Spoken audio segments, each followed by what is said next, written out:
You are an ironical person. Come, I won't go on. Ah, by the way, yes, one word leads to another. You spoke of formality just now, apropos of the inquiry, you know. But what's the use of formality? In many cases, it's nonsense. Sometimes one has a friendly chat and gets a good deal more out of it. One can always fall back on formality, allow me to assure you. And after all, what does it amount to? An examining lawyer cannot be bounded by formality at every step. The work of investigation is, so to speak, a free art in its own way. Porfiry Petrovitch took breath a moment. He had simply babbled on, uttering empty phrases, letting slip a few enigmatic words, and again reverting to incoherence. He was almost running about the room, moving his fat little legs quicker and quicker, looking at the ground with his right hand behind his back, while, with his left, making gesticulations that were extraordinarily incongruous with his words. Raskolnikov suddenly noticed that as he ran about the room, he seemed twice to stop for a moment near the door, as though he were listening. Is he expecting anything? You are certainly quite right about it, Porfiry began gaily, looking with extraordinary simplicity at Raskolnikov, which startled him, and instantly put him on his guard. Certainly quite right in laughing so wittily at our legal forms. Some of these elaborate psychological methods are exceedingly ridiculous and perhaps useless if one adheres too closely to the forms. Yes, I am talking of forms again. Well, if I recognize, or more strictly speaking, if I suspect someone or other to be a criminal in any case entrusted to me. You're reading for the law, of course, Rodion Romanovich? Yes, I was. Well, then it is a precedent for you for the future, though don't suppose I should venture to instruct you after the articles you publish about crime. No, I simply make bold to state it by way of fact. If I took this man or that for a criminal, why, I asked, should I worry him prematurely, even though I had evidence against him? In one case I may be bound, for instance, to arrest the man at once, but another may be in quite a different position, you know. So why shouldn't I let him walk about the town a bit? But I see you don't quite understand, so I'll give you a clearer example. If I put him in prison too soon, I may very likely give him, so to speak, moral support. Raskolnikov had no idea of laughing. He was sitting with compressed lips, his feverish eyes fixed on Porfiry Petrovitch. Yet that is the case with some types especially, for men are so different. You say, evidence. Well, there may be evidence. But evidence, you know, can generally be taken two ways. I am an examining lawyer and a weak man, I confess it. I should like to make a proof, so to say, mathematically clear. I should like to make a chain of evidence, such as twice two are four. It ought to be a direct, irrefutable proof, and if I shut him up too soon, even though I might be convinced he was the man, I should very likely be depriving myself of the means of getting further evidence against him. And how? By giving him, so to speak, a definite position.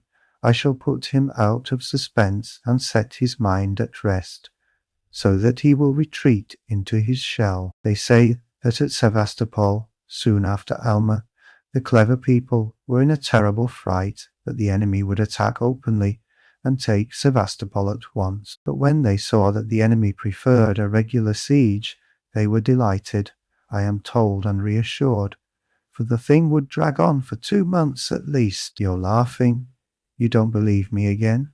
Of course, you're right, too. You're right. These are special cases, I admit. But you must observe this, my dear Rodion Romanovich, the general case, the case for which all legal forms and rules are intended, for which they are calculated and laid down in books, does not exist at all, for the reason that every crime, for instance, so soon as it actually occurs, at once becomes a thoroughly special case, and sometimes a case unlike any that's gone before. Very comic cases of that sort sometimes occur. If I leave one man quite alone, if I don't touch him and don't worry him, but let him know, or at least suspect every moment that I know all about it and am watching him day and night, and if he is in continual suspicion and terror, he'll be bound to lose his head. He'll come of himself, or maybe do something which will make it as plain as twice 2 are 4.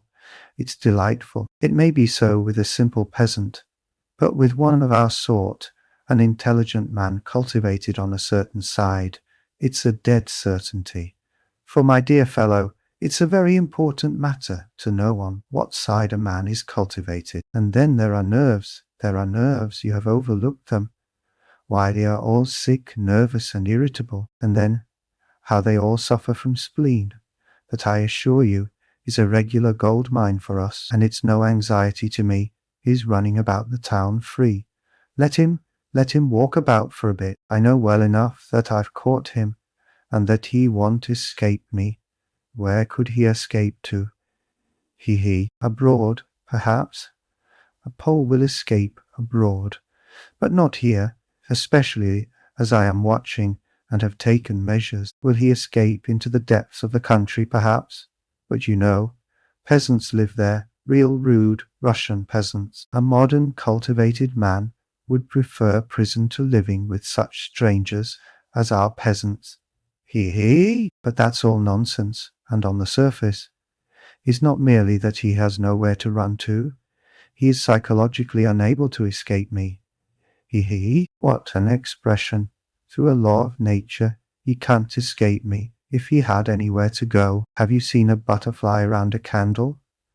That's how he will keep circling and circling round me. Freedom will lose its attractions.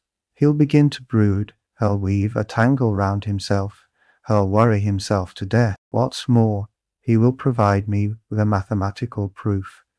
If I only give him long enough interval, and he'll keep circling round me, getting nearer and nearer, and then, flop, he'll fly straight into my mouth, and I'll swallow him, and that will be very amusing.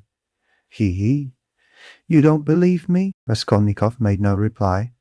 He sat pale and motionless, still gazing with the same intensity into Porfiry's face. It's a lesson, he thought, turning cold. This is beyond a cat playing with a mouse, like yesterday. He can't be showing off his power with no motive prompting me. He is far too clever for that. He must have another object. What is it? It's all nonsense, my friend. You are pretending to scare me. You've no proofs, and the man I saw had no real existence. You simply want to make me lose my head, to work me up beforehand, and so to crush me. But you are wrong. You won't do it. But why give me such a hint? Is he reckoning on my shattered nerves? No, my friend, you are wrong. You won't do it even though you have some trap for me. Let us see what you have in store for me. And he braced himself to face a terrible and unknown ordeal. At times he longed to fall on Porfiry and strangle him. This anger was what he dreaded from the beginning. He felt that his parched lips were flecked with foam. His heart was throbbing, but he was still determined not to speak till the right moment. He realized that this was the best policy in his position, because instead of saying too much, he would be irritating his enemy by his silence and provoking him into speaking too freely.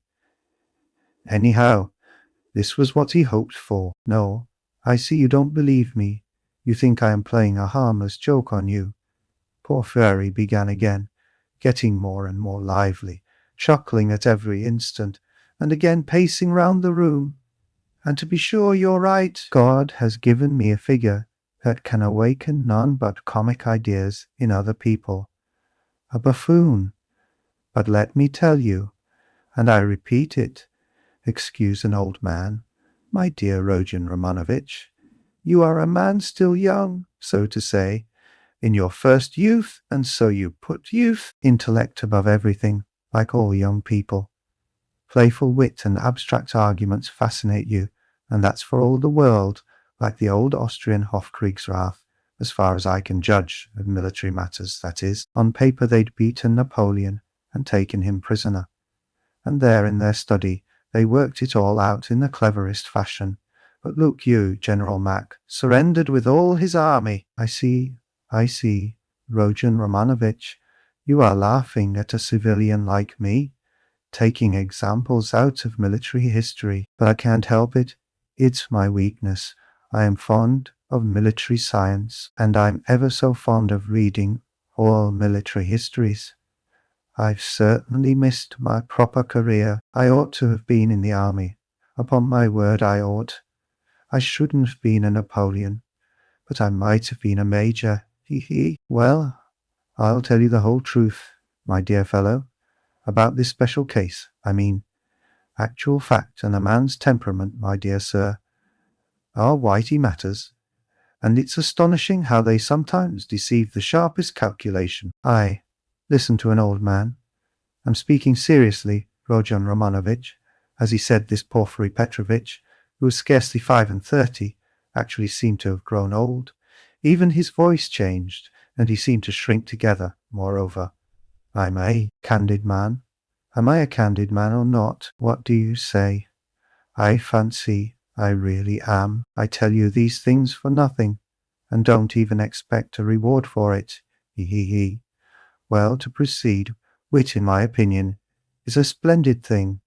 It is, so to say, an adornment of nature and consolation of life, and what tricks it can play, so that it sometimes is hard for a poor examining lawyer to know where he is, especially when he's liable to be carried away by his own fancy, too, for you know he is a man after all. But the poor fellow is saved by the criminal's temperament. Worse luck for him. But young people carried away by their own wit don't think of that when they overstep all obstacles, as you wittily and cleverly expressed it yesterday. He will lie, that is, the man who is a special case, the incognito, and he will lie well, in the cleverest fashion. You might think he would triumph and enjoy the fruits of his wit, but at the most interesting, the most flagrant moment he will faint. Of course, there may be illness and a stuffy room as well, but anyway, he's given us the idea. He lied incomparably, but he didn't reckon on his temperament. That's what betrays him. Another time, he will be carried away by his playful wit into making fun of the man who suspects him. He will turn pale, as it were, on purpose to mislead, but his paleness will be too natural, too much like the real thing. Again, he has given us an idea. Though his questioner may be deceived at first, he will think differently next day if he is not a fool. And of course it is like that. At every step he puts himself forward where he is not wanted, speaks continually when he ought to keep silent, brings in all sorts of allegorical allusions. He comes and asks, why didn't you take me long ago? He. And that can happen, you know, with the cleverest man, the psychologist, the literary man. The temperament reflects everything like a mirror. Gaze into it and admire what you see. But why are you so pale, Rodion Romanovich? Is the room stuffy? Shall I open the window? Oh, don't trouble, please, cried Raskolnikov, and he suddenly broke into a laugh. Please don't trouble. Porfiry stood facing him, paused a moment, and suddenly he too laughed. Raskolnikov got up from the sofa, abruptly checking his hysterical laughter. Porfiry Petrovitch, he began, speaking loudly and distinctly, though his legs trembled and he could scarcely stand. I see clearly at last that you actually suspect me of murdering that old woman and her sister Lizaveta. Let me tell you for my part that I am sick of this. If you find that you have a right to prosecute me legally, to arrest me, then prosecute me, arrest me. But I will not let myself be jeered at to my face and worried. His lips trembled, his eyes glowed with fury, and he could not restrain his voice. I won't allow it, he shouted, bringing his fist down on the table. Do you hear that, Porfiry Petrovitch? I won't allow it. Good heavens, what does it mean? Cried Porfiry Petrovitch, apparently quite frightened. Rodion Romanovich, my dear fellow, what is the matter with you? I won't allow it, Raskolnikov shouted again. Hush, my dear man. They'll hear and come in. Just think, What could we say to them? Porfiry Petrovitch whispered in horror, bringing his face close to Raskolnikov's. I won't allow it. I won't allow it. Raskolnikov repeated mechanically, but he too spoke in a sudden whisper. Porfiry turned quickly and ran to open the window. Some fresh air, and you must have some water, my dear fellow. You're ill. And he was running to the door to call for some when he found a decanter of water in the corner. Come, drink a little, he whispered, rushing up to him with the decanter. It will be sure to do you good. Porfiry Petrovitch's alarm and sympathy were so natural that Raskolnikov was silent, and began looking at him with wild curiosity. He did not take the water, however. Rodion Romanovitch, my dear fellow, you'll drive yourself out of your mind, I assure you. Ak, have some water. Do drink a little. He forced him to take the glass. Raskolnikov raised it mechanically to his lips, but set it on the table again with disgust. Yes, you've had a little attack. You'll bring back your illness again, my dear fellow. Porfiry Petrovitch cackled with friendly sympathy, though he still looked rather disconcerted. Good heavens, you must take more care of yourself. Dmitri Prokofitch was here, came to see me yesterday. I know. I've a nasty ironical temper, but what they made of it. Good heavens, he came yesterday after you'd been. We dined and he talked and talked away, and I could only throw up my hands in despair. Did he come from you? But do sit down, for mercy's sake, sit down. No, not from me, but I knew he went to you, and why he went, Raskolnikov answered sharply. You knew? I knew. What of it? Why this, Rodion Romanovitch, that I know more than that about you. I know about everything. I know how you went to take a flat at night, when it was dark, and how you rang the bell, and asked about the blood, so that the workman and the porter did not know what to make of it. Yes, I understand your state of mind at that time, but you'll drive yourself mad like that. Upon my word, you'll lose your head. You're full of generous indignation at the wrongs you've received, first from destiny, and then from the police officers, and so you rush from one thing to another, to force them to speak out and make an end of it all, because you are sick of all this suspicion and foolishness. That's so, isn't it? I have guessed how you feel, haven't I? Only in that way you'll lose your head and Razumihin's too. He's too good a man for such a position, you must know that. You are ill, and he is good, and your illness is infectious for him. I'll tell you about it when you are more yourself. But do sit down, for goodness' sake. Please rest. You look shocking. Do sit down. Raskolnikov sat down. He no longer shivered. He was hot all over. In amazement, he listened with strained attention to Porfiry Petrovitch, who still seemed frightened as he looked after him with friendly solicitude. But he did not believe a word he said, though he felt a strange inclination to believe. Porfiry's unexpected words about the flat had utterly overwhelmed him. How can it be? He knows about the flat then, he thought suddenly, and he tells it me himself. Yes, in our legal practice there was a case almost exactly similar, a case of morbid psychology. Porfiry went on quickly. A man confessed to murder, and how he kept it up. It was a regular hallucination. He brought forward facts. He imposed upon everyone, and why. He had been partly, but only partly, unintentionally the cause of a murder, and when he knew that he had given the murderers the opportunity, he sank into dejection. It got on his mind and turned his brain. He began imagining things, and he persuaded himself that he was the murderer. But at last the High Court of Appeal went into it, and the poor fellow was acquitted and put under proper care, thanks to the Court of Appeal. Tut, tut, tut. Why, my dear fellow, you may drive yourself into delirium if you have the impulse to work upon your nerves, to go ringing bells at night and asking about blood. I've studied all this morbid psychology in my practice. A man is sometimes tempted to jump out of a window or from a belfry, just the same with bell ringing. It's all illness, Rodion Romanovich. You have begun to neglect your illness. You should consult an experienced doctor. What's the good of that fat fellow? You are light-headed. You were delirious when you did all this. For a moment, Raskolnikov felt everything going round. Is it possible, flashed through his mind, that he is still lying? He can't be. He rejected that idea, feeling to what a degree of fury it might drive him, feeling that that fury might drive him mad. I was not delirious.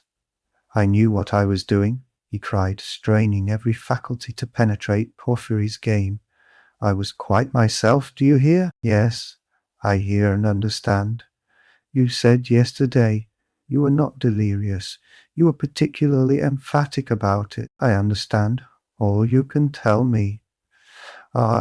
Listen, Rodion Romanovich, my dear fellow, if you are actually a criminal, or were somehow mixed up in this damnable business, would you insist that you were not delirious, but in full possession of your faculties? And so emphatically and persistently would it be possible?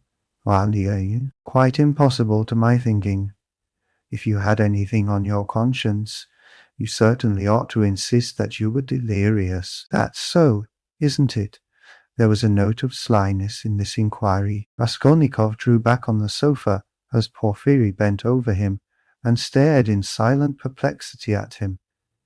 Another thing about Razumihin, you certainly ought to have said that he came of his own accord, to have concealed your part in it, but you don't conceal it. You lay stress on his coming at your instigation. Raskolnikov had not done so. A chill went down his back. You keep telling lies, he said slowly and weakly, twisting his lips into a sickly smile. You are trying again to show that you know all my game, that you know all I shall say beforehand, he said, conscious himself that he was not weighing his words as he ought.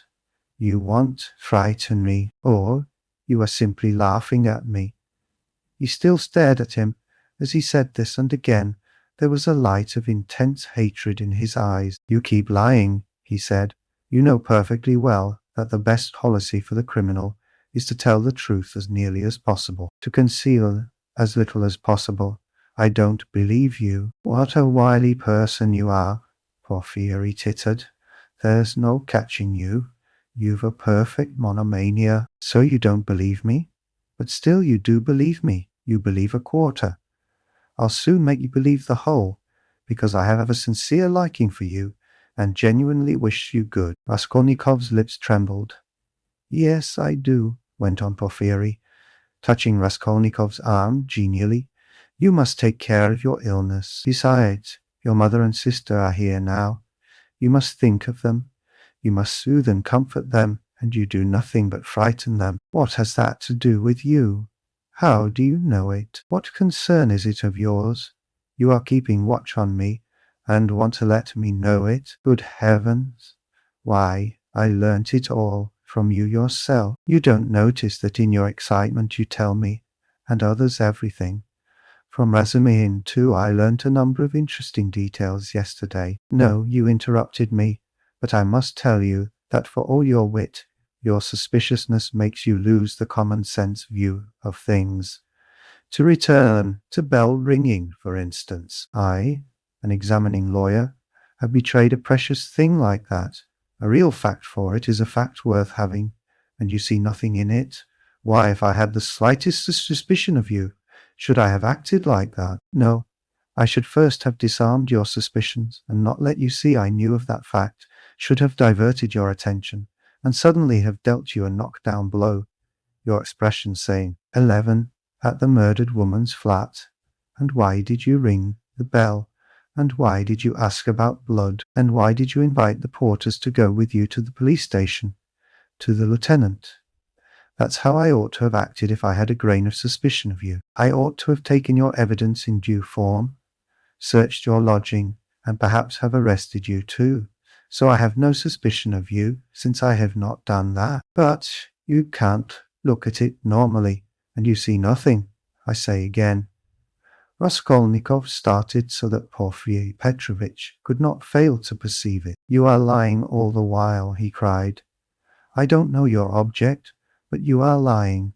You did not speak like that just now, and I cannot be mistaken. I am lying," Porfiry repeated, apparently incensed, but preserving a good-humoured and ironical face, as though he were not in the least concerned at Raskolnikov's opinion of him. "I am lying. But how did I treat you just now? I, the examining lawyer, prompting you and giving you every means for your defense. Illness, I said, delirium, injury, melancholy, and the police officers and all the rest of it. Ah, he. Though indeed, all those psychological means of defense are not very reliable and cut both ways. Illness, delirium, I don't remember. That's all right, but why, my good sir, in your illness and in your delirium, were you haunted by just those delusions, and not by any others? Then it may have been others, eh? He.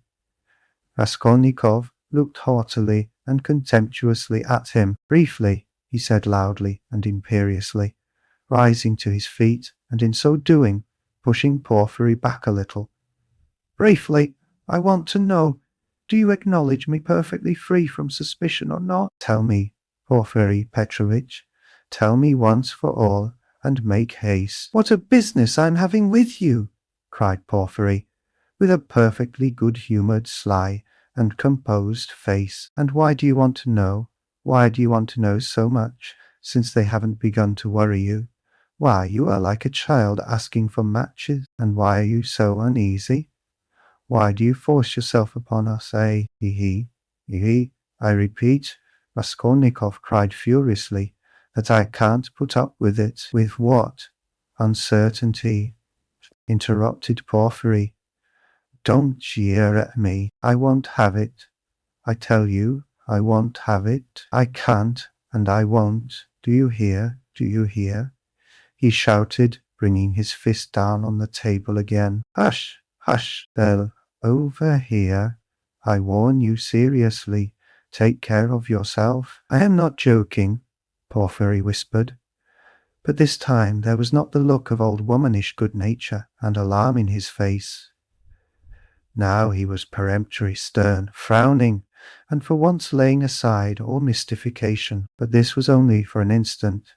Raskolnikov, bewildered, suddenly fell into actual frenzy, but strange to say, he again obeyed the command to speak quietly, though he was in a perfect paroxysm of fury. "I will not allow myself to be tortured," he whispered, instantly recognizing with hatred that he could not help obeying the command, and driven to even greater fury by the thought. "Arrest me, search me, but kindly act in due form, and don't play with me. Don't dare.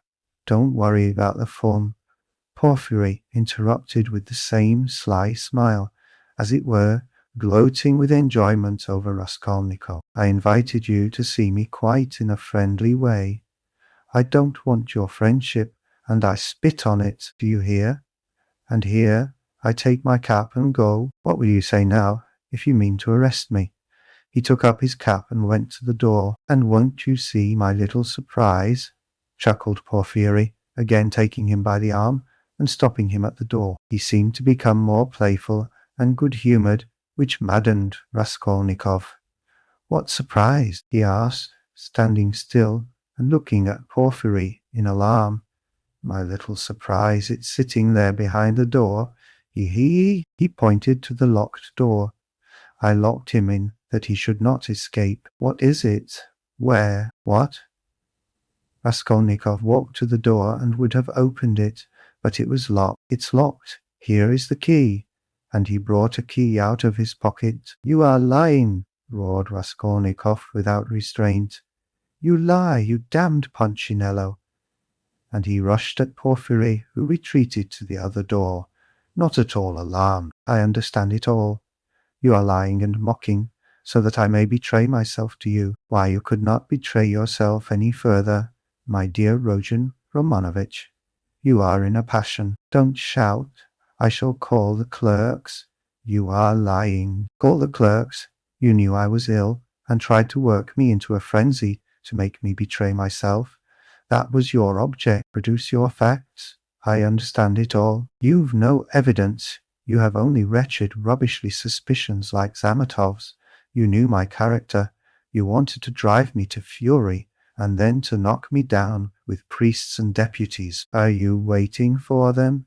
Eh? What are you waiting for? Where are they? Produce them. Why, deputies, my good man. What things people will imagine. And to do so would not be acting in form, as you say. You don't know the business, my dear fellow, and there's no escaping form, as you see, Porfiry muttered, listening at the door, through which a noise could be heard.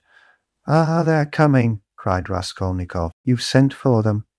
You expected them. Well, produce them all. Your deputies, your witnesses, what you like. I am ready. But at this moment a strange incident occurred, something so unexpected that neither Raskolnikov nor Porfiry Petrovitch could have looked for such a conclusion to their interview. Chapter 6. When he remembered the scene afterwards, this is how Raskolnikov saw it. The noise behind the door increased, and suddenly the door was opened a little. What is it? Cried Porfiry Petrovitch, annoyed. Why, I gave orders. For an instant there was no answer, but it was evident that there were several persons at the door, and that they were apparently pushing somebody back. What is it? Porfiry Petrovitch repeated uneasily. The prisoner Nikolai has been brought, someone answered. He is not wanted. Take him away. Let him wait. What's he doing here?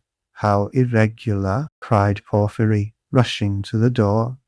But he began the same voice, and suddenly ceased. 2 seconds, not more, were spent in actual struggle. Then someone gave a violent shove, and then a man, very pale, strode into the room. This man's appearance was at first sight very strange. He stared straight before him, as though seeing nothing. There was a determined gleam in his eyes. At the same time, there was a deathly pallor in his face, as though he were being led to the scaffold. His white lips were faintly twitching. He was dressed like a workman, and was of medium height, very young, slim, his hair cut in round crop, with thin spare features. The man whom he had thrust back followed him into the room, and succeeded in seizing him by the shoulder. He was a warder, but Nikolai pulled his arm away. Several persons crowded inquisitively into the doorway. Some of them tried to get in. All this took place almost instantaneously. Go away, it's too soon. Wait till you are sent for.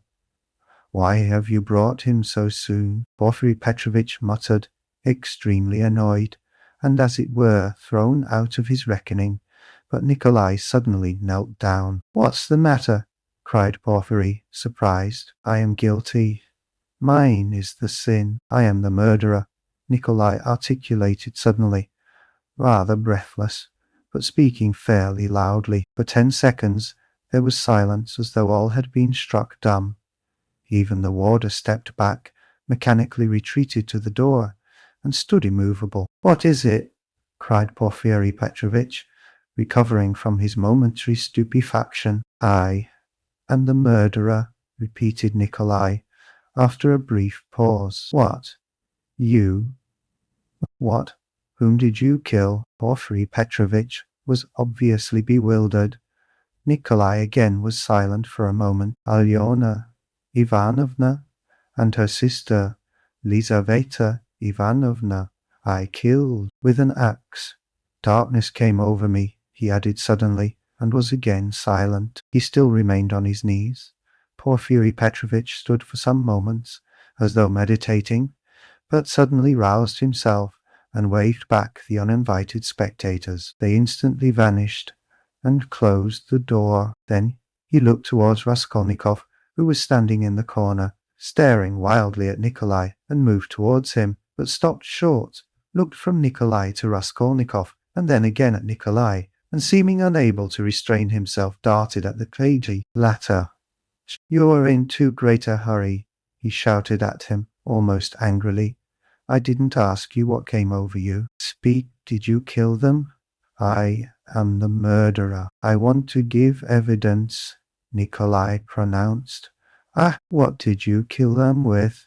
An axe. I had it ready. Ach, he is in a hurry, alone. Nikolai did not understand the question. Did you do it alone? Yes, alone, and Mitka is not guilty, and had no share in it. Don't be in a hurry about Mitka. Ah, how was it you ran downstairs like that at the time the porters met you both?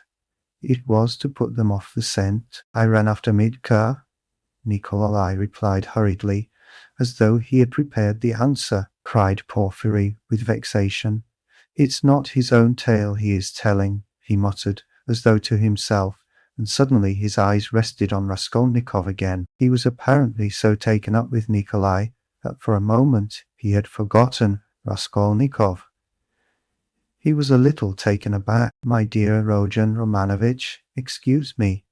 He flew up to him. This won't do. I'm afraid you must go. It's no good your staying. I will. You see, what a surprise. Goodbye. And taking him by the arm, he showed him to the door. I suppose you didn't expect it, said Raskolnikov, who, though he had not yet fully grasped the situation, had regained his courage. You did not expect it either, my friend. See how your hand is trembling. He, you're trembling too, Porfiry Petrovitch. Yes, I am. I didn't expect it. They were already at the door. Porfiry was impatient for Raskolnikov to be gone. And your little surprise, aren't you going to show it to me? Raskolnikov said sarcastically. Why, his teeth are chattering as he asks. You are an ironical person. Come, till we meet. I believe we can say goodbye. That's in God's hands, muttered Porfiry, with an unnatural smile. As he walked through the office, Raskolnikov noticed that many people were looking at him. Among them he saw the two porters from the house, whom he had invited that night to the police station. They stood there waiting. But he was no sooner on the stairs than he heard the voice of Porfiry Petrovitch behind him. Turning round, he saw the latter running after him, out of breath. One word, Rodion Romanovitch. As to all the rest, it's in God's hands. But as a matter of form, there are some questions I shall have to ask you. So we shall meet again, shan't we? And Porfiry stood still, facing him with a smile. Shan't we? He added again. He seemed to want to say something more, but could not speak out. You must forgive me, Porfiry Petrovitch, for what has just passed. I lost my temper, began Raskolnikov, who had so far regained his courage that he felt irresistibly inclined to display his coolness. Don't mention it, Porfiry replied, almost gleefully. I myself, too. I have a wicked temper, I admit it, but we shall meet again. If it's God's will, we may see a great deal of one another, and we'll get to know each other through and through, added Raskolnikov. Yes, know each other through and through, assented Porfiry Petrovitch, and he screwed up his eyes, looking earnestly at Raskolnikov. Now you're going to a birthday party? To a funeral. Of course, the funeral. Take care of yourself, and get well. I don't know what to wish you, said Raskolnikov, who had begun to descend the stairs, but looked back again. I should like to wish you success, but your office is such a comical one. Why comical? Porfiry Petrovitch had turned to go, but he seemed to prick up his ears at this. Why, how you must have been torturing and harassing that poor Nikolai psychologically, after your fashion, till he confessed. You must have been at him day and night, proving to him that he was the murderer, and now that he has confessed, you'll begin vivisecting him again. You are lying, you'll say. You are not the murderer. You can't be. It's not your own tale you are telling.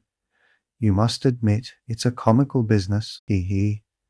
You notice, then, that I said to Nikolai just now that it was not his own tale he was telling. How could I help noticing it? He. You are quick-witted. You notice everything. You've really a playful mind. And you always fasten on the comic side. He. They say that was the marked characteristic of Gogol among the writers. Yes, of Gogol. Yes, of Gogol. I shall look forward to meeting you. So shall I. Raskolnikov walked straight home. He was so muddled and bewildered that on getting home he sat for a quarter of an hour on the sofa, trying to collect his thoughts. He did not attempt to think about Nikolai.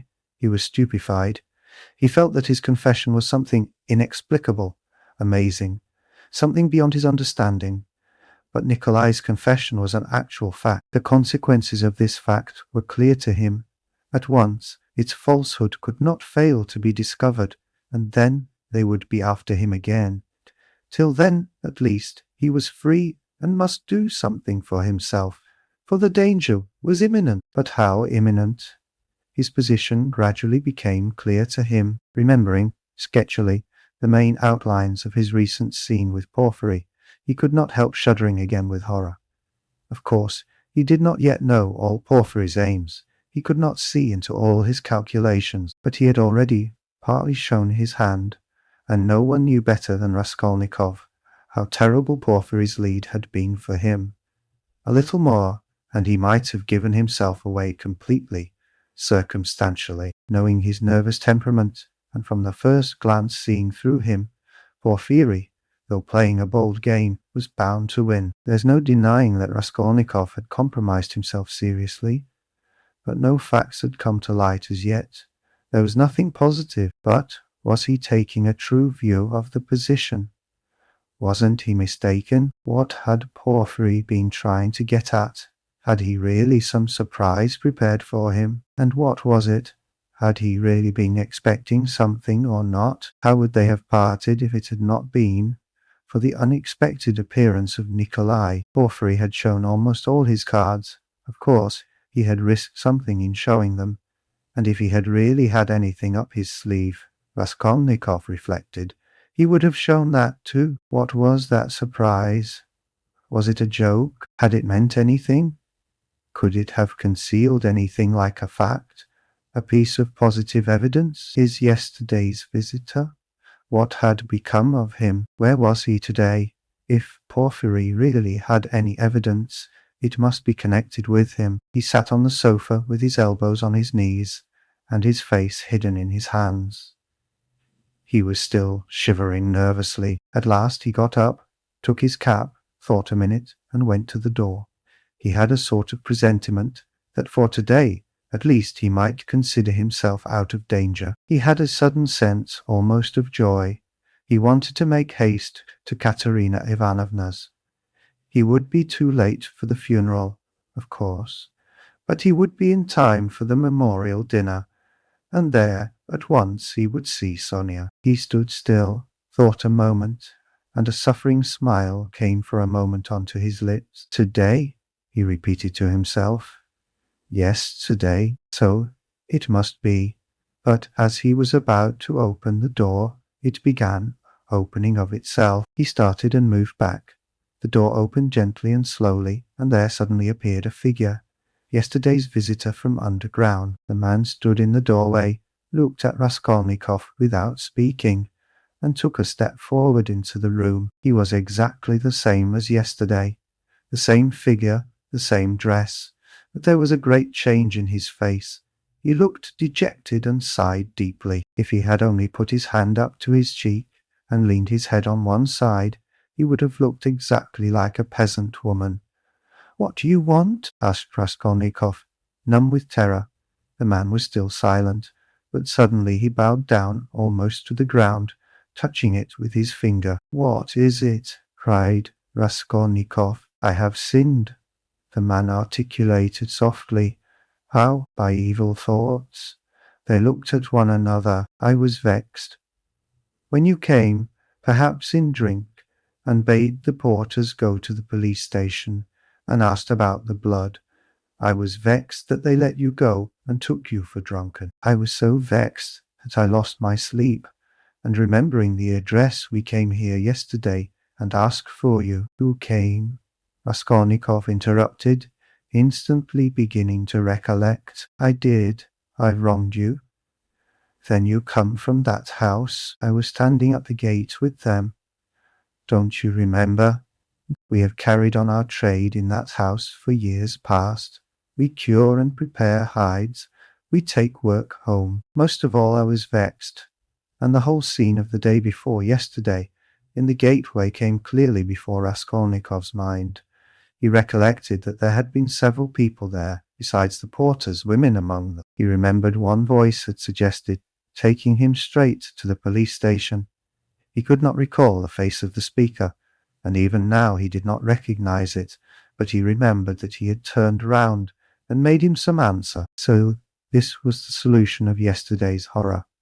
The most awful thought was that he had been actually almost lost, had almost done for himself on account of such a trivial circumstance. So this man could tell nothing, except his asking about the flat and the blood stains.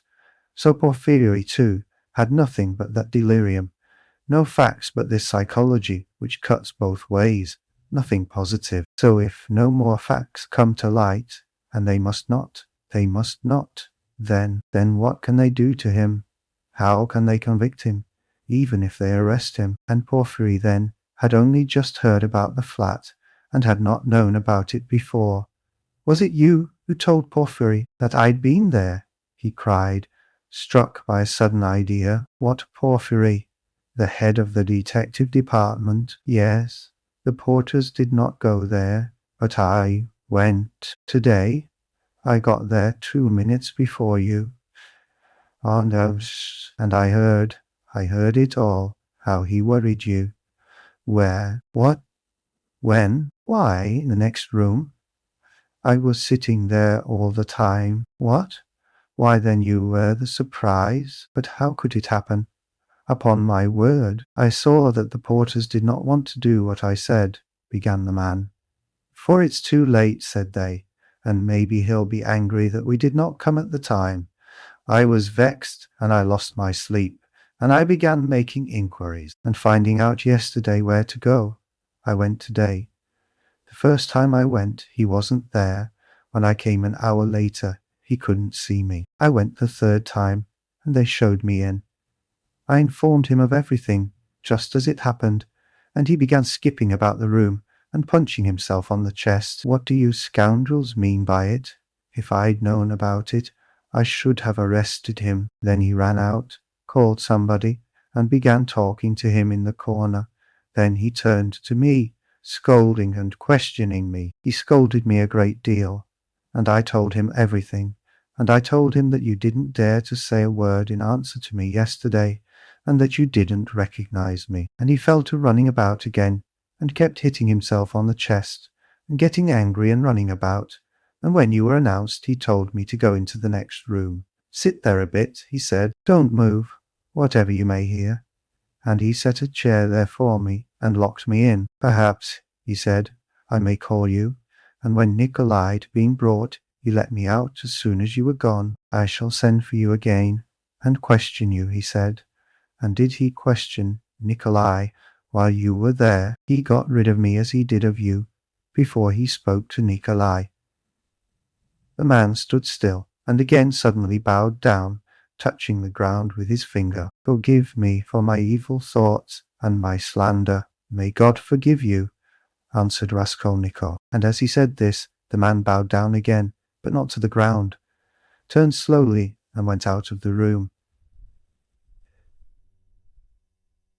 It all cuts both ways. Now it all cuts both ways, repeated Raskolnikov, and he went out more confident than ever. Now we'll make a fight for it, he said, with a malicious smile, as he went down the stairs. His malice was aimed at himself. With shame and contempt, he recollected his cowardice. Part V, Chapter 1.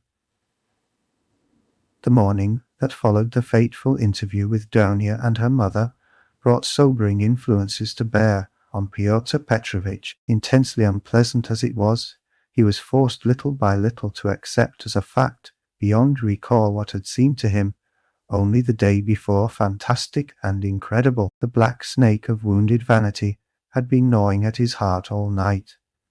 When he got out of bed, Pyotr Petrovitch immediately looked in the looking-glass. He was afraid that he had jaundice. However, his health seemed unimpaired so far, and looking at his noble clear-skinned countenance, which had grown fattish of late, Pyotr Petrovitch, for an instant, was positively comforted in the conviction that he would find another bride, and perhaps even a better one. But, coming back to the sense of his present position, he turned aside and spat vigorously, which excited a sarcastic smile in Andrei Semyonovitch Lebeziatnikov, the young friend with whom he was staying. That smile Pyotr Petrovitch noticed, and at once set it down against his young friend's account. He had set down a good many points against him of late.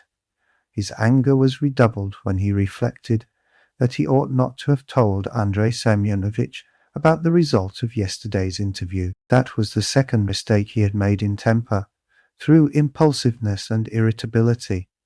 Moreover, all that morning, one unpleasantness followed another. He even found a hitch awaiting him in his legal case in the Senate. He was particularly irritated by the owner of the flat, which had been taken in view of his approaching marriage, and was being redecorated at his own expense.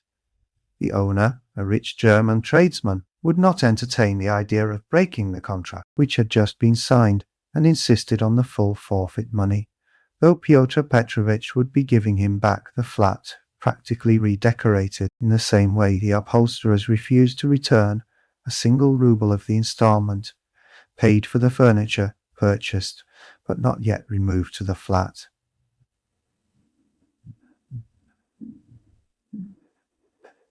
Am I to get married simply for the sake of the furniture? Pyotr Petrovitch ground his teeth, and at the same time once more he had a gleam of desperate hope. Can all that be really so irrevocably over? Is it no use to make another effort? The thought of Dunya sent a voluptuous pang through his heart. He endured anguish at that moment, and if it had been possible to slay Raskolnikov instantly by wishing it, Fyodor Petrovitch would promptly have uttered the wish. It was my mistake, too, not to have given them money, he thought, as he returned dejectedly to Lebeziatnikov's room. And why on earth was I such a Jew? It was false economy. I meant to keep them without a penny so that they should turn to me as their providence, and look at them. Pooh! If I had spent some 1,500 roubles on them for the trousseau and presents, on knick-knacks, dressing cases, jewellery, materials, and all that sort of trash from Knott's and the English shop, my position would have been better and stronger. They could not have refused me so easily. They are the sort of people that would feel bound to return money and presents if they broke it off, and they would find it hard to do it, and their conscience would prick them. How can we dismiss a man who has hitherto been so generous and delicate? I have made a blunder. And grinding his teeth again, Pyotr Petrovitch called himself a fool, but not aloud, of course. He returned home, twice as irritated and angry as before. The preparations for the funeral dinner at Katerina Ivanovna's excited his curiosity as he passed. He had heard about it the day before. He fancied, indeed, that he had been invited, but absorbed in his own cares, he had paid no attention. Inquiring of Madame Lippevechsel, who was busy laying the table, while Katerina Ivanovna was away at the cemetery, he heard that the entertainment was to be a great affair, that all the lodgers had been invited, among them some who had not known dead man, that even Andrei Semyonovitch Lebeziatnikov was invited in spite of his previous quarrel with Katerina Ivanovna, that he, Pyotr Petrovitch, was not only invited, but was eagerly expected, as he was the most important of the lodgers. Amalia Ivanovna herself had been invited with great ceremony in spite of the recent unpleasantness, and so she was very busy with preparations, and was taking a positive pleasure in them. She was moreover dressed up to the nines, all in new black silk, and she was proud of it. All this suggested an idea to Pyotr Petrovitch, and he went into his room, or rather Lebeziatnikov's, somewhat thoughtful. He had learnt that Raskolnikov was to be one of the guests. Andrei Semyonovitch had been at home all the morning. The attitude of Pyotr Petrovitch to this gentleman was strange, though perhaps natural. Pyotr Petrovitch had despised and hated him from the day he came to stay with him, and at the same time He seemed somewhat afraid of him. He had not come to stay with him on his arrival in Petersburg simply from parsimony, though that had been perhaps his chief object. He had heard of Andrei Semyonovitch, who had once been his ward, as a leading young progressive who was taking an important part in certain interesting circles, the doings of which were a legend in the provinces. It had impressed Pyotr Petrovitch. These powerful, omniscient circles who despised everyone and showed everyone up had long inspired in him a peculiar but quite vague alarm. He had not, of course, been able to form even an approximate notion of what they meant. He, like everyone, had heard that there were, especially in Petersburg, progressives of some sort, nihilists and so on, and like many people, he exaggerated and distorted the significance of those words to an absurd degree. What for many years past he had feared more than anything was being shown up, and this was the chief ground for his continual uneasiness at the thought of transferring his business to Petersburg. He was afraid of this, as little children are sometimes panic-stricken. Some years before, when he was just entering on his own career, he had come upon 2 cases in which rather important personages in the province, patrons of his, had been cruelly shown up. One instance had ended in great scandal for the person attacked, and the other had very nearly ended in serious trouble. For this reason, Pyotr Petrovitch intended to go into the subject as soon as he reached Petersburg, and, if necessary, to anticipate contingencies by seeking the favor of our younger generation. He relied on Andrei Semyonovitch for this, and before his visit to Raskolnikov, he had succeeded in picking up some current phrases. He soon discovered that Andrei Semyonovitch was a commonplace simpleton, but that by no means reassured Pyotr Petrovitch. Even if he had been certain that all the progressives were fools like him, it would not have allayed his uneasiness. All the doctrines, the ideas, the systems with which Andrei Semyonovitch pestered him had no interest for him. He had his own object. He simply wanted to find out at once what was happening here. Had these people any power or not? Had he anything to fear from them? Would they expose any enterprise of his? And what precisely was now the object of their attacks? Could he somehow make up to them and get round them if they really were powerful? Was this the thing to do or not? Couldn't he gain something through them? In fact, hundreds of questions presented themselves. Andrei Semyonovitch was an anemic, scrofulous little man, with strangely flaxen mutton-chop whiskers of which he was very proud. He was a clerk and had almost always something wrong with his eyes. He was rather soft-hearted, but self-confident, and sometimes extremely conceited in speech, which had an absurd effect, incongruous with his little figure. He was one of the lodgers most respected by Amalia Ivanovna, for he did not get drunk and paid regularly for his lodgings. Andrei Semyonovitch really was rather stupid.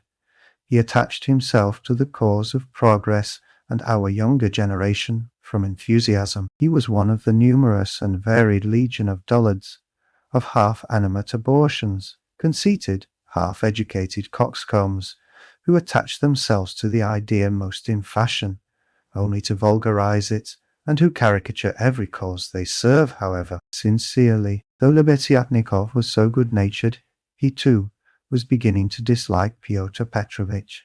This happened on both sides unconsciously. However simple Andrei Semyonovitch might be, he began to see that Pyotr Petrovitch was duping him and secretly despising him, and that he was not the right sort of man. He had tried expounding to him the system of Fourier and the Darwinian theory, but of late Pyotr Petrovitch began to listen too sarcastically, and even to be rude. The fact was, he had begun instinctively to guess that Lebeziatnikov was not merely a commonplace simpleton, but perhaps a liar too, and that he had no connections of any consequence even in his own circle, but had simply picked things up third hand, and that very likely he did not even know much about his own work of propaganda, for he was in too great a muddle.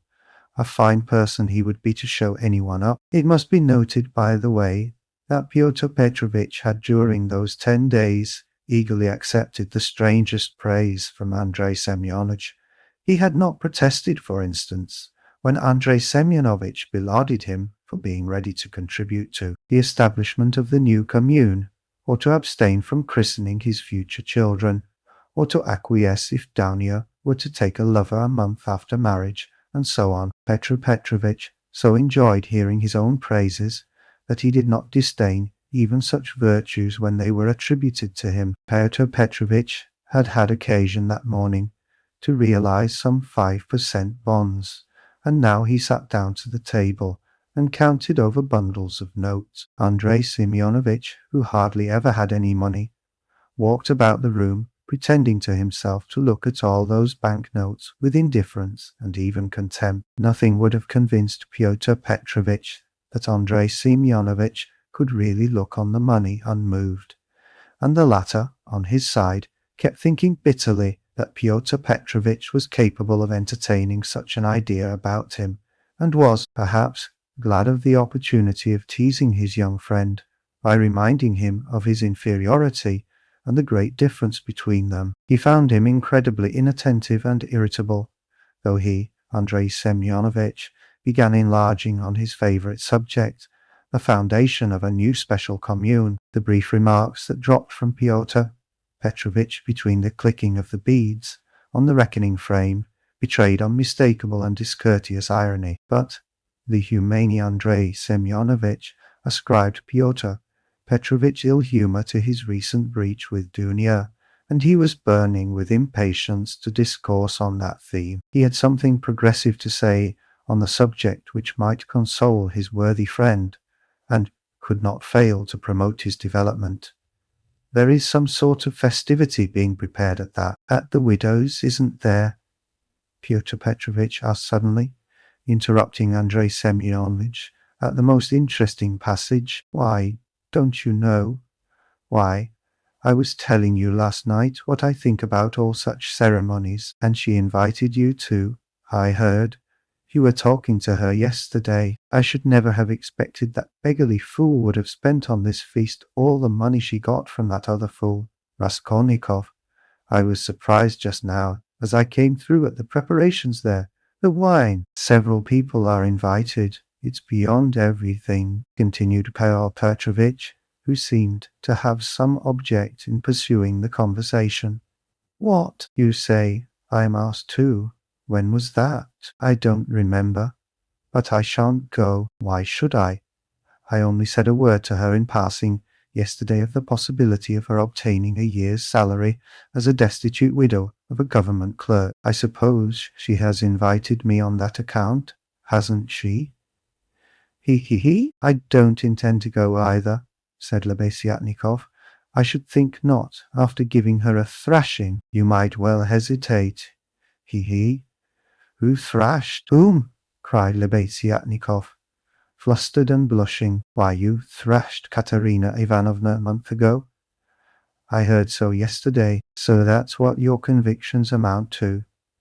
And the woman questioned too wasn't quite sound. He. And Pyotr Petrovitch, as though comforted, went back to clicking his beads. It's all slander, nonsense, cried Lebeziatnikov, who was always afraid of allusions to the subject. It wasn't like that at all. It was quite different. You've heard it wrong. It's a libel. I was simply defending myself. She rushed at me first with her nails. She pulled out all my whiskers. It's permissible for anyone, I should hope, to defend himself, and I never allow anyone to use violence to me on principle, for it's an act of despotism. What was I to do? I simply pushed her back. He. Luzhin went on laughing maliciously. You keep on like that because you are out of humour yourself. But that's nonsense, and it has nothing whatever to do with the woman question. You don't understand.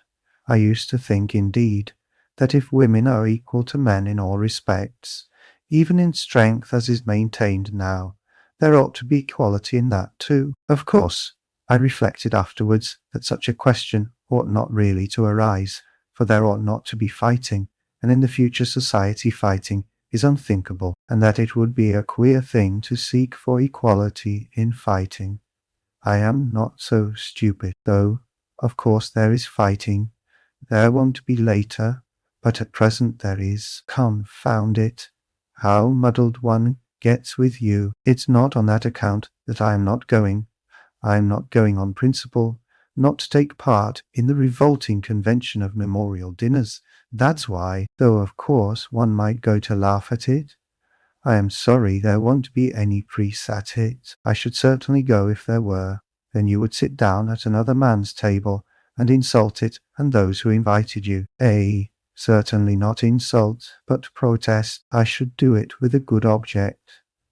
I might indirectly assist the cause of enlightenment and propaganda. It's a duty of every man to work for enlightenment and propaganda, and the more harshly, perhaps the better. I might drop a seed, an idea, and something might grow up from that seed. How should I be insulting them? They might be offended at first, but afterwards they'd see I'd done them a service. You know, Eva, who is in the community now, was blamed because when she left her family and devoted herself, she wrote to her father and mother that she wouldn't go on living conventionally and was entering on a free marriage.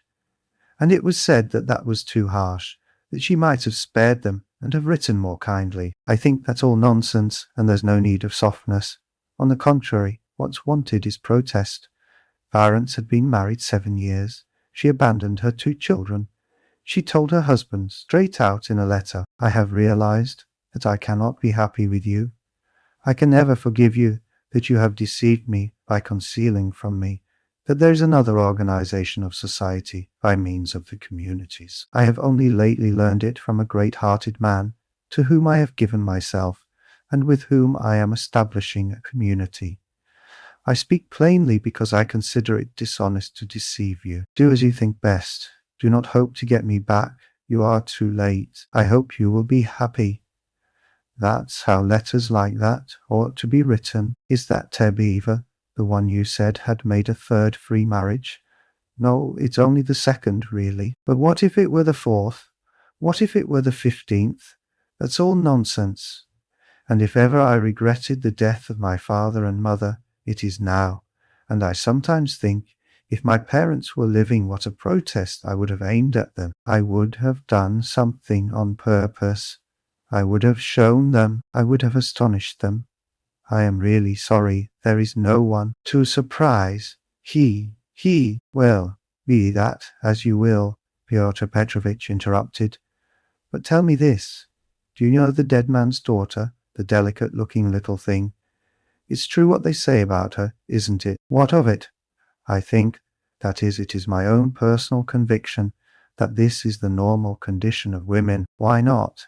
I mean, distinguons. In our present society it is not altogether normal, because it is compulsory. But in the future society it will be perfectly normal, because it will be voluntary. Even as it is, she was quite right. She was suffering, and that was her asset, so to speak, her capital, which she had a perfect right to dispose of. Of course, in the future society there will be no need of assets, but her part will have another significance, rational and in harmony with her environment. As to Sofia Semyonovna, personally, I regard her action as a vigorous protest against the organization of society, and I respect her deeply for it. I rejoice indeed when I look at her. I was told that you got her turned out of these lodgings. Lebeziatnikov was enraged.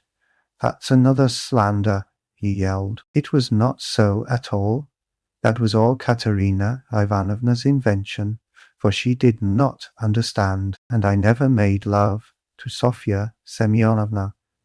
I was simply developing her, entirely disinterestedly, trying to rouse her to protest. All I wanted was her protest, and Sofya Semyonovna could not have remained here anyway.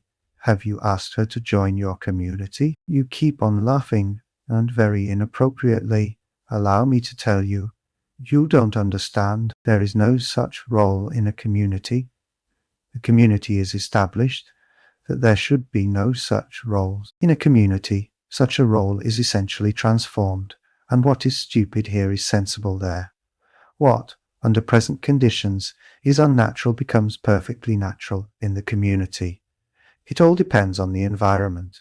It all depends on the environment. It's all the environment, and man himself is nothing.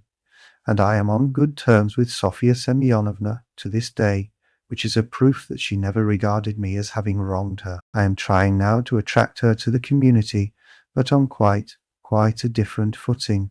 What are you laughing at? We are trying to establish a community of our own, a special one, on a broader basis. We have gone further in our convictions. We reject more. And meanwhile, I'm still developing Sofia Semyonovna. She has a beautiful, beautiful character. And you take advantage of her fine character, eh? He. No, no. Oh, no. On the contrary. Oh, on the contrary. He. A queer thing to say. Believe me, why should I disguise it? In fact, I feel it strange myself, how timid, chaste and modern she is with me. And you, of course, are developing her. He, trying to prove to her that all that modesty is nonsense. Not at all, not at all. How coarsely, how stupidly. Excuse me saying so. You misunderstand the word development. Good heavens, how crude you still are. We are striving for the freedom of women, and you have only one idea in your head, setting aside the general question of chastity and feminine modesty as useless in themselves, and indeed prejudices. I fully accept her chastity with me, because that's for her to decide. Of course, if she were to tell me herself that she wanted me, I should think myself very lucky, because I like the girl very much. But as it is, no one has ever treated her more courteously than I, with more respect for her dignity. I wait in hopes, that's all. You had much better make her a present of something. I bet you never thought of that. You don't understand, as I've told you already. Of course, she is in such a position. But it's another question. Quite another question. You simply despise her. Seeing a fact which you mistakenly consider deserving of contempt, you refuse to take a humane view of a fellow creature. You don't know what a character she is. I am only sorry that of late she has quite given up reading and borrowing books. I used to lend them to her. I am sorry, too, that with all the energy and resolution in protesting, which she has already shown once, she has little self-reliance, little, so to say, independence, so as to break free from certain prejudices and certain foolish ideas. Yet she thoroughly understands some questions, for instance, about kissing of hands. That is an insult to a woman for a man to kiss her hand, because it's a sign of inequality. We had a debate about it, and I described it to her. She listened attentively to an account of the workmen's associations in France, too. Now I am explaining the question of coming into the room in the future society. And what's that, pray? We had a debate lately on the question, has a member of the community the right to enter another member's room, whether man or woman, at any time? And we decided that he has. It might be at an inconvenient moment. Lebeziatnikov was really angry. You are always thinking of something unpleasant, he cried with aversion. Tfoo! How vexed I am that when I was expounding our system, I referred prematurely to the question of personal privacy. It's always a stumbling block to people like you. They turn it into ridicule before they understand it, and how proud they are of it too. Tfoo! I've often maintained that question should not be approached by a novice till he has a firm faith in the system. And tell me, please, what do you find so shameful even in cesspools? I should be the first to be ready to clean out any cesspool you like, and it's not a question of self-sacrifice. It's simply work, honorable, useful work, which is as good as any other, and much better than the work of a Raphael and a Pushkin, because it is more useful and more honorable. He. What do you mean by more honorable? I don't understand such expressions to describe human activity. More honorable, nobler, all those are old-fashioned prejudices which I reject. Everything which is of use to mankind is honorable. I only understand one word, useful. You can snigger as much as you like, but that's so. Fyodor Petrovitch laughed heartily. He had finished counting the money and was putting it away, but some of the notes he left on the table. The successful question had already been a subject of dispute between them. What was absurd was that it made Lebeziatnikov really angry, while it amused Luzhin, and at that moment he particularly wanted to anger his young friend. "It's your ill luck yesterday that makes you so ill-humoured and annoying," blurted out Lebeziatnikov, who, in spite of his independence and his protests, did not venture to oppose Pyotr Petrovitch, and still behaved to him with some of the respect habitual in earlier years. "You'd better tell me this," Pyotr Petrovitch interrupted with haughty displeasure. "Can you? Or rather, are you really friendly enough with that young person to ask her to step in here for a minute? I think they've all come back from the cemetery. I heard the sound of steps. I want to hear that young person." "What for?" Lebeziatnikov asked with surprise. "Oh, I want to. I am leaving here today or tomorrow, and therefore I wanted to speak to her about. However, you may be present during the interview. It's better you should be indeed, for there's no knowing what you might imagine." "I shan't imagine anything. I only asked, and if you've anything to say to her, nothing is easier than to call her in. I'll go directly, and you may be sure I won't be in your way." 5 minutes later, Lebeziatnikov came in with Sonia. She came in very much surprised and overcome with shyness as usual. She was always shy in such circumstances, and was always afraid of new people. She had been as a child, and was even more so now. Pyotr Petrovitch met her politely and affably, but with a certain shade of bantering familiarity, which in his opinion was suitable for a man of his respectability and weight in dealing with a creature so young and so interesting as she. He hastened to reassure her and made her sit down facing him at the table. Sonia sat down, looked about her, at Lebeziatnikov, at the notes lying on the table, and then again at Pyotr Petrovitch, and her eyes remained riveted on him. Lebeziatnikov was moving to the door. Pyotr Petrovitch signed to Sonia to remain seated and stopped Lebeziatnikov. "Is Raskolnikov in there? Has he come?" he asked him in a whisper. "Raskolnikov? Yes. Why, yes, he is there. I saw him just come in." "Why?" "Well, I particularly beg you to remain here with us, and not to leave me alone with this young woman. I only want a few words with her, but God knows what they may make of it. I shouldn't like Raskolnikov to repeat anything. You understand what I mean?" "I understand." Lebeziatnikov saw the point. "Yes, you are right. Of course, I am convinced personally that you have no reason to be uneasy. But, still, you are right. Certainly I'll stay.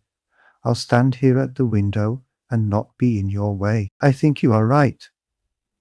Pyotr Petrovitch returned to the sofa, sat down opposite Sonia, looked attentively at her, and assumed an extremely dignified, even severe expression, as much as to say, "Don't you make any mistake, madam." Sonia was overwhelmed with embarrassment.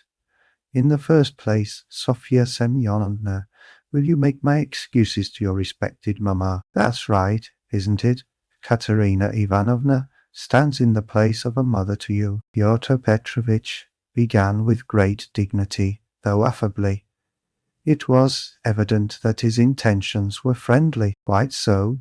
Yes, the place of a mother," Sonia answered timidly and hurriedly. "Then, will you make my apologies to her? Through inevitable circumstances, I am forced to be absent, and shall not be at the dinner, in spite of your mamma's kind invitation." "Yes, I'll tell her." at once, and Sonia hastily jumped up from her seat. Wait, that's not all. Pyotr Petrovitch detained her, smiling at her simplicity and ignorance of good manners. And you know me little, my dear Sofya Semyonovna, if you suppose I would have ventured to trouble a person like you for a matter of so little consequence, affecting myself only. I have another object. Sonia sat down hurriedly. Her eyes rested again for an instant on the grey and rainbow-coloured notes that remained on the table, but she quickly looked away and fixed her eyes on Pyotr Petrovitch. She felt it horribly indecorous, especially for her, to look at another person's money. She stared at the gold eyeglass which Pyotr Petrovitch held in his left hand, and at the massive and extremely handsome ring with a yellow stone on his middle finger. But suddenly she looked away, and, not knowing where to turn, ended by staring Pyotr Petrovitch again straight in the face. After a pause of still greater dignity, he continued, I chanced yesterday, in passing, to exchange a couple of words with Katerina Ivanovna. Poor woman. That was sufficient to enable me to ascertain that she is in a position preternatural, if one may so express it. Yes, preternatural, Sonia hurriedly assented, or it would be simpler and more comprehensible to say ill. Yes, simpler and more comprehend. Yes, ill, quite so. So then, from a feeling of humanity, and so to speak compassion, I should be glad to be of service to her in any way, foreseeing her unfortunate position. I believe the whole of this poverty-stricken family depends now entirely on you. Allow me to ask. Sonia rose to her feet. Did you say something to her yesterday of the possibility of a pension, because she told me you had undertaken to get her one? Was that true? Not in the slightest, and indeed it's an absurdity. I merely hinted at her obtaining temporary assistance, as the widow of an official who had died in the service, if only she has patronage. But apparently your late parent had not served his full term, and had not indeed been in the service at all of late. In fact, if there could be any hope, it would be very ephemeral, because there would be no claim for assistance in that case, far from it. And she is dreaming of a pension already.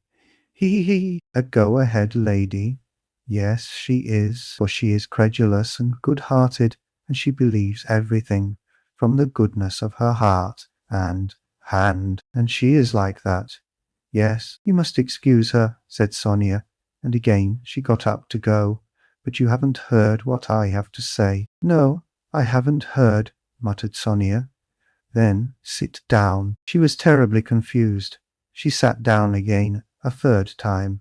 Seeing her position with her unfortunate little ones, I should be glad, as I have said before, so far as lies in my power, to be of service, that is, so far as is in my power. Not more. One might, for instance, get up a subscription for her, or a lottery. Something of the sort, such as is always arranged in such cases by friends, or even outsiders desirous of assisting people. It was of that I intended to speak to you.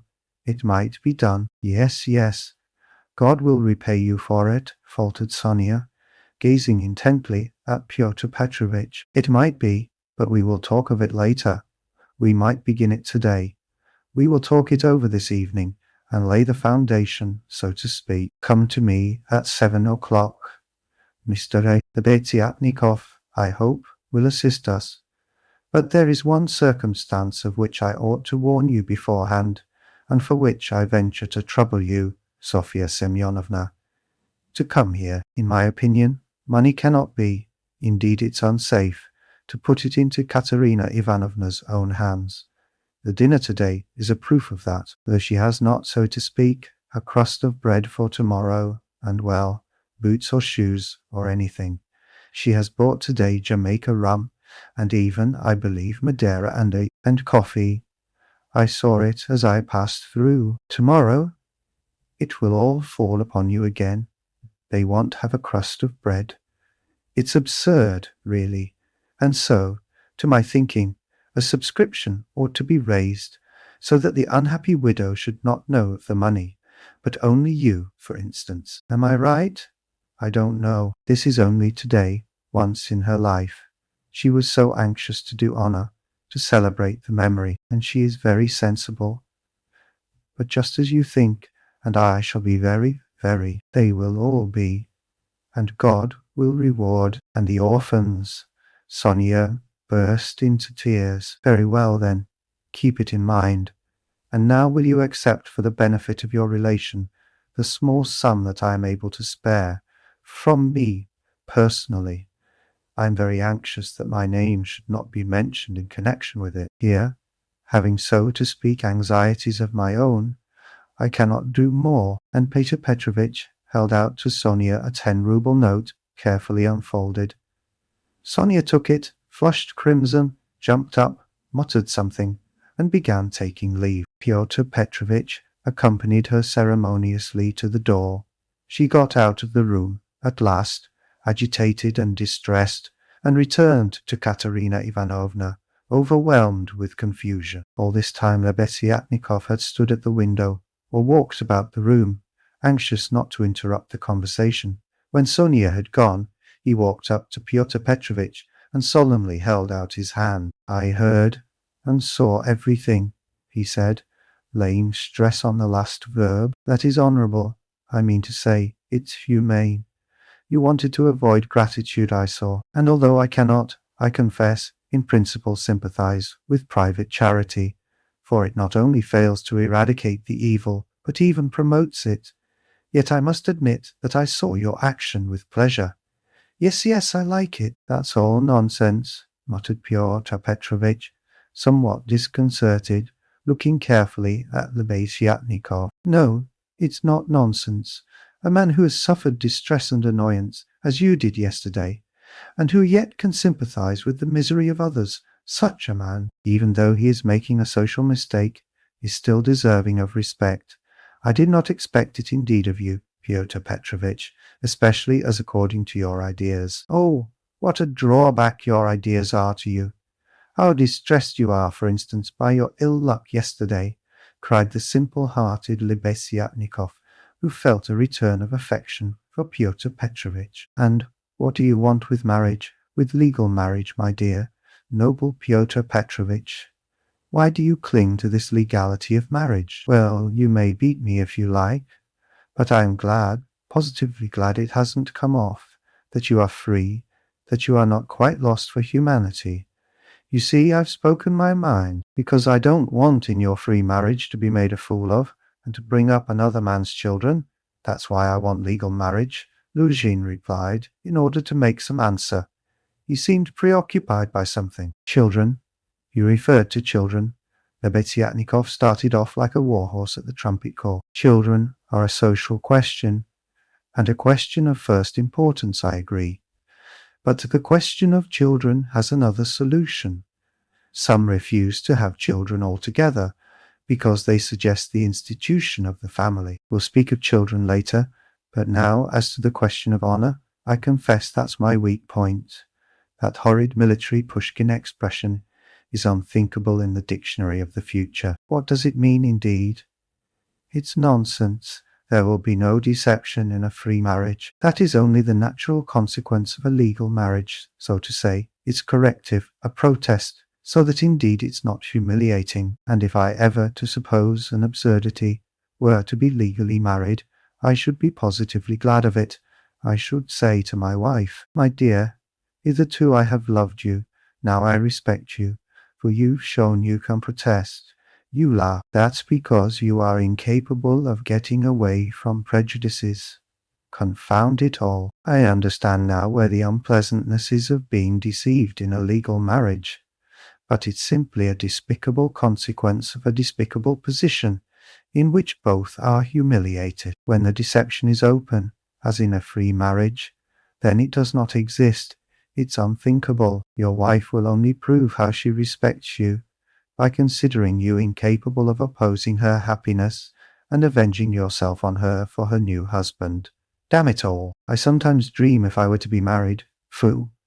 I mean if I were to marry, legally or not, it's just the same. I should present my wife with a lover if she had not found one for herself. My dear, I should say, I love you, but even more than that I desire you to respect me.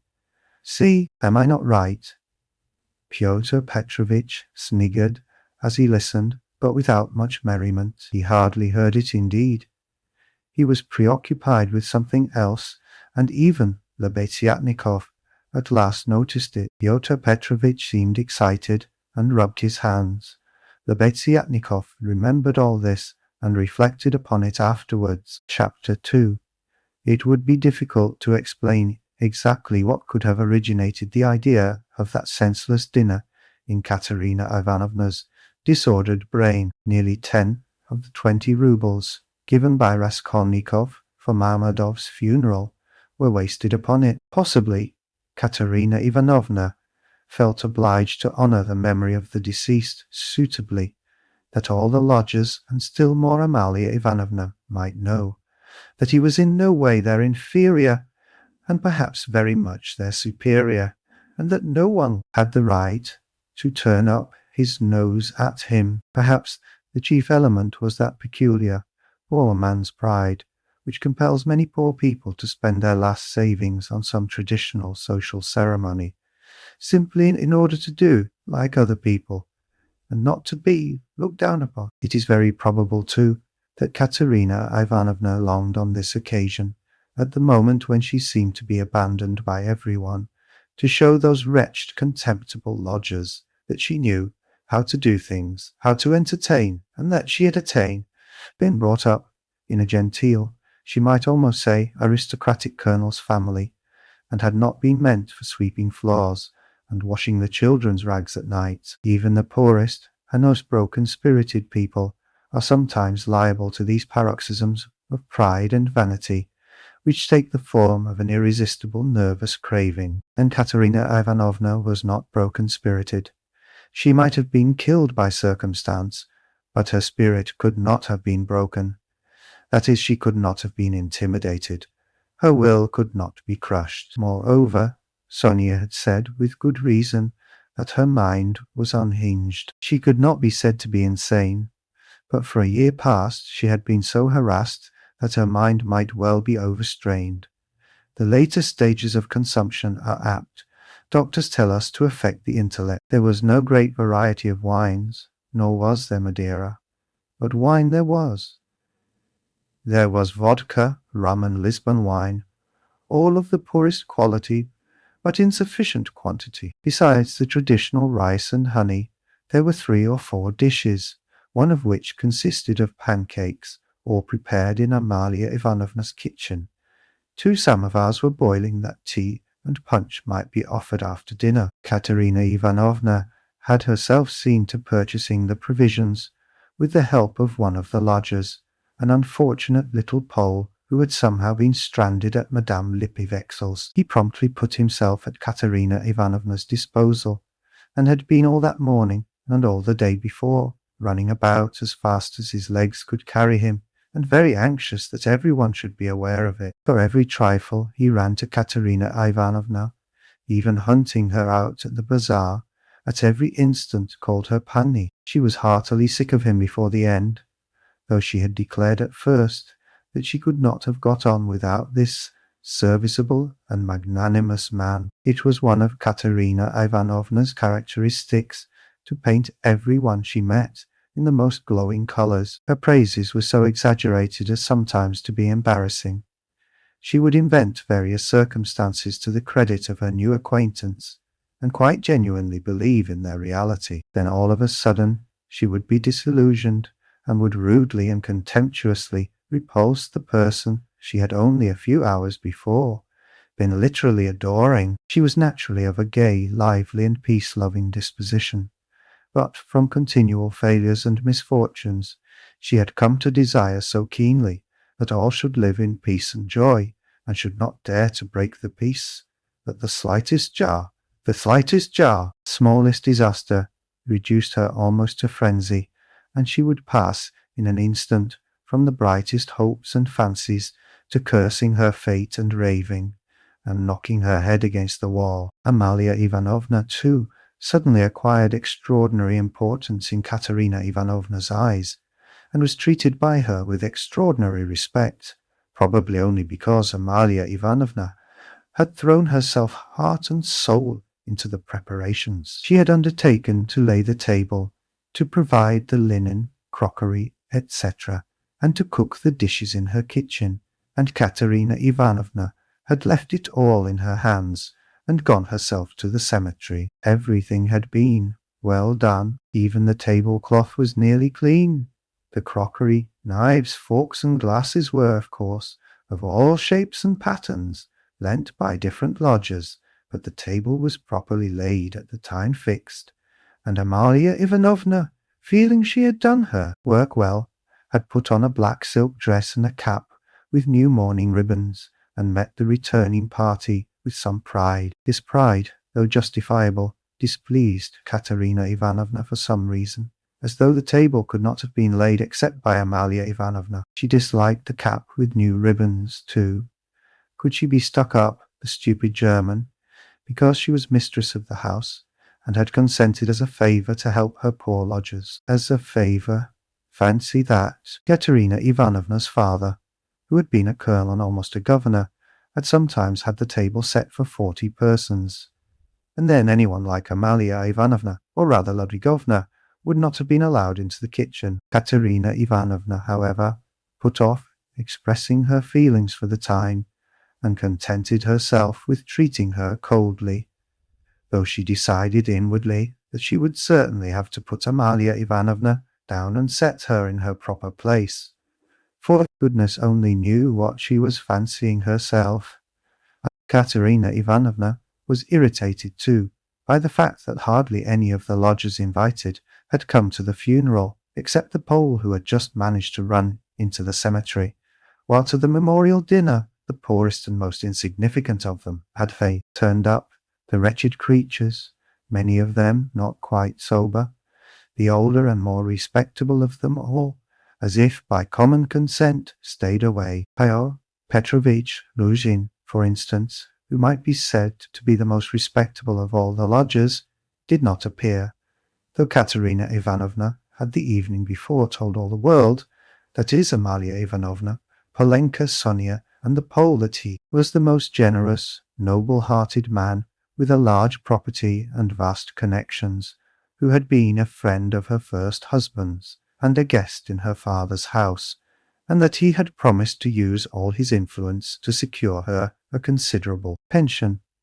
It must be noted that when Katerina Ivanovna exalted anyone's connections and fortune, it was without any ulterior motive, quite disinterestedly, for the mere pleasure of adding to the consequence of the person praised. Probably, taking his cue from Luzhin, that contemptible wretch Lebeziatnikov had not turned up either. What did he fancy himself? He was only asked out of kindness, and because he was sharing the same room with Pyotr Petrovitch, and was a friend of his, so that it would have been awkward not to invite him. Among those who failed to appear were the genteel lady and her old maidish daughter, who had only been lodgers in the house for the last fortnight, but had several times complained of the noise and uproar in Katerina Ivanovna's room, especially when Marmeladov had come back, drunk. Katerina Ivanovna heard this from Amalia Ivanovna, who, quarrelling with Katerina Ivanovna and threatening to turn the whole family out of doors, had shouted at her that they were not worth the foot of the honourable lodgers whom they were disturbing. Foul town young Katerina Ivanovna determined now to invite this lady and her daughter, whose foot she was not worth, and who had turned away haughtily when she casually met them, so that they might know that she was more noble in her thoughts and feelings, and did not harbour malice, and might see that she was not accustomed to her way of living. She had proposed to make this clear to them at dinner with allusions to her late father's governorship, and also at the same time to hint that it was exceedingly stupid of them to turn away on meeting her. The fat colonel major, he was really a discharged officer of low rank, was also absent, but it appeared that he had been not himself for the last 2 days. The party consisted of the Pole, a wretched-looking clerk with a spotty face and a greasy coat, who had not a word to say for himself, and smelt abominably, a deaf and almost blind old man, who had once been in the post office, and who had been from immemorial ages maintained by someone at Amalia Ivanovna's. A retired clerk of the commissariat department came too. He was drunk, had a loud and most unseemly laugh, and only fancy was without a waistcoat. One of the visitors sat straight down to the table, without even greeting Katerina Ivanovna. Finally, one person having no suit appeared in his dressing gown, but this was too much, and the efforts of Amalia Ivanovna and the Pole succeeded in removing him. The Pole brought with him, however, 2 other Poles who did not live at Amalia Ivanovna's, and whom no one had seen here before. All this irritated Katerina Ivanovna intensely. For whom had they made all these preparations, then? To make room for the visitors, the children had not even been laid for at the table, but the 2 little ones were sitting on a bench in the furthest corner, with their dinner laid on a box, while Polenka, as a big girl, had to look after them, feed them, and keep their noses wiped like well-bred children's. Katerina Ivanovna, in fact, could hardly help meeting her guests with increased dignity and even haughtiness. She stared at some of them with special severity, and loftily invited them to take their seats. Rushing to the conclusion that Amalia Ivanovna must be responsible for those who were absent, she began treating her with extreme nonchalance, which the latter promptly observed and resented. Such a beginning was no good omen yet. All were seated at last. Raskolnikov came in almost at the moment of their return from the cemetery. Katerina Ivanovna was greatly delighted to see him, in the first place, because he was the one educated visitor, and, as everyone knew, was in 2 years to take a professorship in the university, and secondly because he immediately and respectfully apologized for having been unable to be at the funeral. She positively pounced upon him and made him sit on her left hand.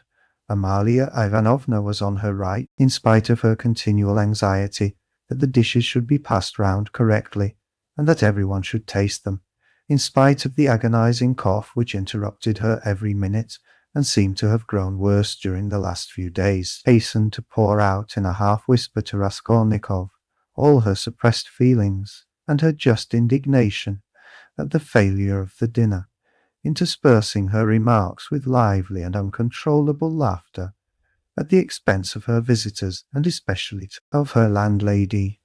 "It's all that cuckoo's fault. You know whom I mean. Her. Katerina Ivanovna nodded towards the landlady.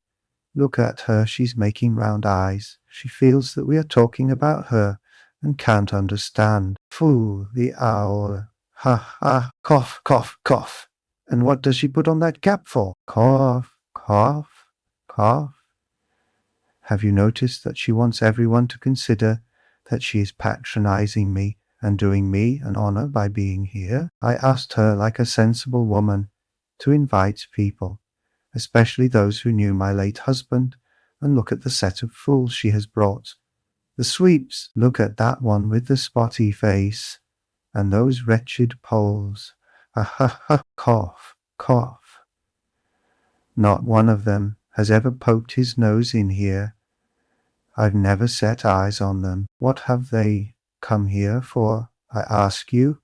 There they sit in a row. Hey, Pan, she cried suddenly to one of them. Have you tasted the pancakes? Take some more. Have some beer. Won't you have some vodka? Look, he's jumped up and is making his bows. They must be quite starved, poor things. Never mind, let them eat. They don't make a noise anyway, though I'm really afraid for our landlady's silver spoons. Amalia Ivanovna, she addressed her suddenly, almost aloud, if your spoons should happen to be stolen, I won't be responsible. I warn you. Ha ha ha! She laughed, turning to Raskolnikov, and again nodding towards the landlady in high glee at her sally. She didn't understand. She didn't understand again. Look how she sits with her mouth open. An owl, a real owl. An owl in new ribbons. Ha ha ha. Here, Her laugh turned again to an insufferable fit of coughing that lasted 5 minutes. Drops of perspiration stood out on her forehead, and her handkerchief was stained with blood. She showed Raskolnikov the blood in silence, and as soon as she could get her breath, began whispering to him again, with extreme animation and a hectic flush on her cheeks. Do you know, I gave her the most delicate instructions, so to speak, for inviting that lady and her daughter. You understand of whom I am speaking. It needed the utmost delicacy, the greatest nicety, but she has managed things so that that fool, that conceited baggage, that provincial nonentity, simply because she is the widow of a major, and has come to try and get a pension and to fray out her skirts in the government offices, because at 50 she paints her face, everybody knows it. A creature like that did not think fit to come, and has not even answered the invitation which the most ordinary good manners required. I can't understand why Pyotr Petrovitch has not come. But where's Sonia? Where has she gone? Ah, there she is at last. What is it, Sonia? Where have you been? It's odd that even at your father's funeral you should be so unpunctual. Rodion Romanovitch, make room for her beside you.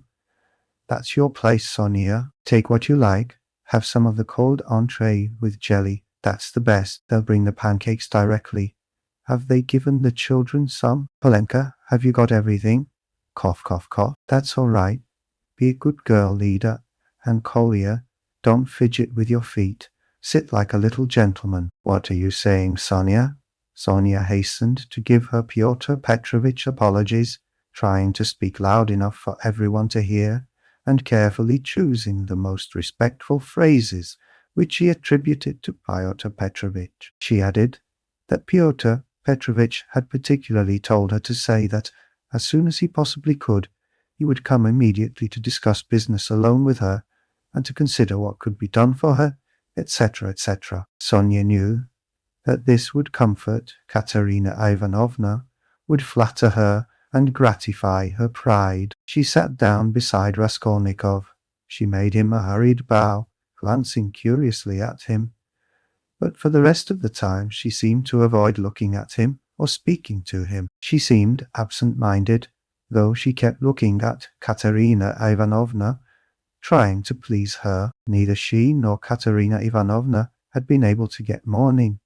Sonia was wearing dark brown, and Katerina Ivanovna had on her only dress, a dark striped cotton one. The message from Pyotr Petrovitch was very successful. Listening to Sonia with dignity, Katerina Ivanovna inquired with equal dignity how Pyotr Petrovitch was, then at once whispered almost aloud to Raskolnikov that it certainly would have been strange for a man of Pyotr Petrovitch's position and standing to find himself in such extraordinary company, in spite of his devotion to her family and his old friendship with her father. That's why I am so grateful to you, Rodion Romanovitch, that you have not disdained my hospitality, even in such surroundings, she added almost aloud. But I am sure that it was only your special affection for my poor husband that has made you keep your promise. Then once more with pride and dignity she scanned her visitors,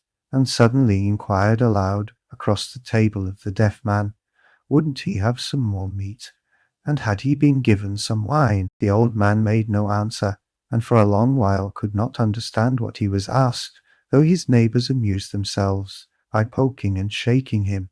He simply gazed about him with his mouth open, which only increased the general mirth. What an imbecile! Look, look, why was he brought? But as to Pyotr Petrovitch, I always had confidence in him, Katerina Ivanovna continued, and of course he is not like. With an extremely stern face, she addressed Amalia Ivanovna so sharply and loudly that the latter was quite disconcerted.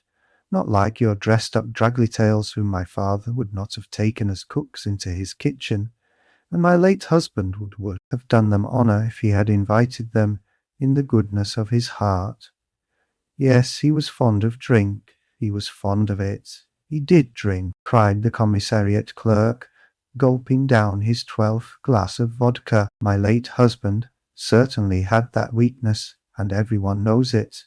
Katerina Ivanovna attacked him at once, but he was a kind and honourable man, who loved and respected his family. The worst of it was his good nature made him trust all sorts of disreputable people, and he drank with fellows who were not worth the sole of his shoe. Would you believe it, Rodion Romanovich?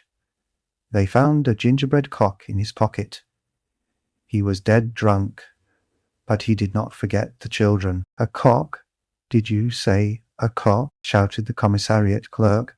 Katerina Ivanovna did not vouchsafe a reply. She sighed, lost in thought. No doubt you think, like everyone, that I was too severe with him, she went on, addressing Raskolnikov. But that's not so. He respected me. He respected me very much. He was a kind-hearted man, and how sorry I was for him sometimes. He would sit in a corner and look at me. I used to feel so sorry for him. I used to want to be kind to him, and then would think to myself, be kind to him, and he will drink again. It was only by severity that you could keep him within bounds. Yes, he used to get his hair pulled pretty often, roared the commissariat clerk again, swallowing another glass of vodka. Some fools would be the better for a good drubbing, as well as having their hair pulled. I am not talking of my late husband now. Katerina Ivanovna snapped at him. The flush on her cheeks grew more and more marked. Her chest heaved. In another minute she would have been ready to make a scene. Many of the visitors were sniggering, evidently delighted. They began poking the commissariat clerk and whispering something to him. They were evidently trying to egg him on. Allow me to ask, what are you alluding to? Began the clerk. That is to say, whose, about whom, did you say just now? But I don't care. That's nonsense. Widow, I forgive you. Pass. And he took another drink of vodka. Raskolnikov sat in silence, listening with disgust. He only ate from politeness, just tasting the food that Katerina Ivanovna was continually putting on his plate to avoid hurting her feelings. He watched Sonia intently, but Sonia became more and more anxious and distressed.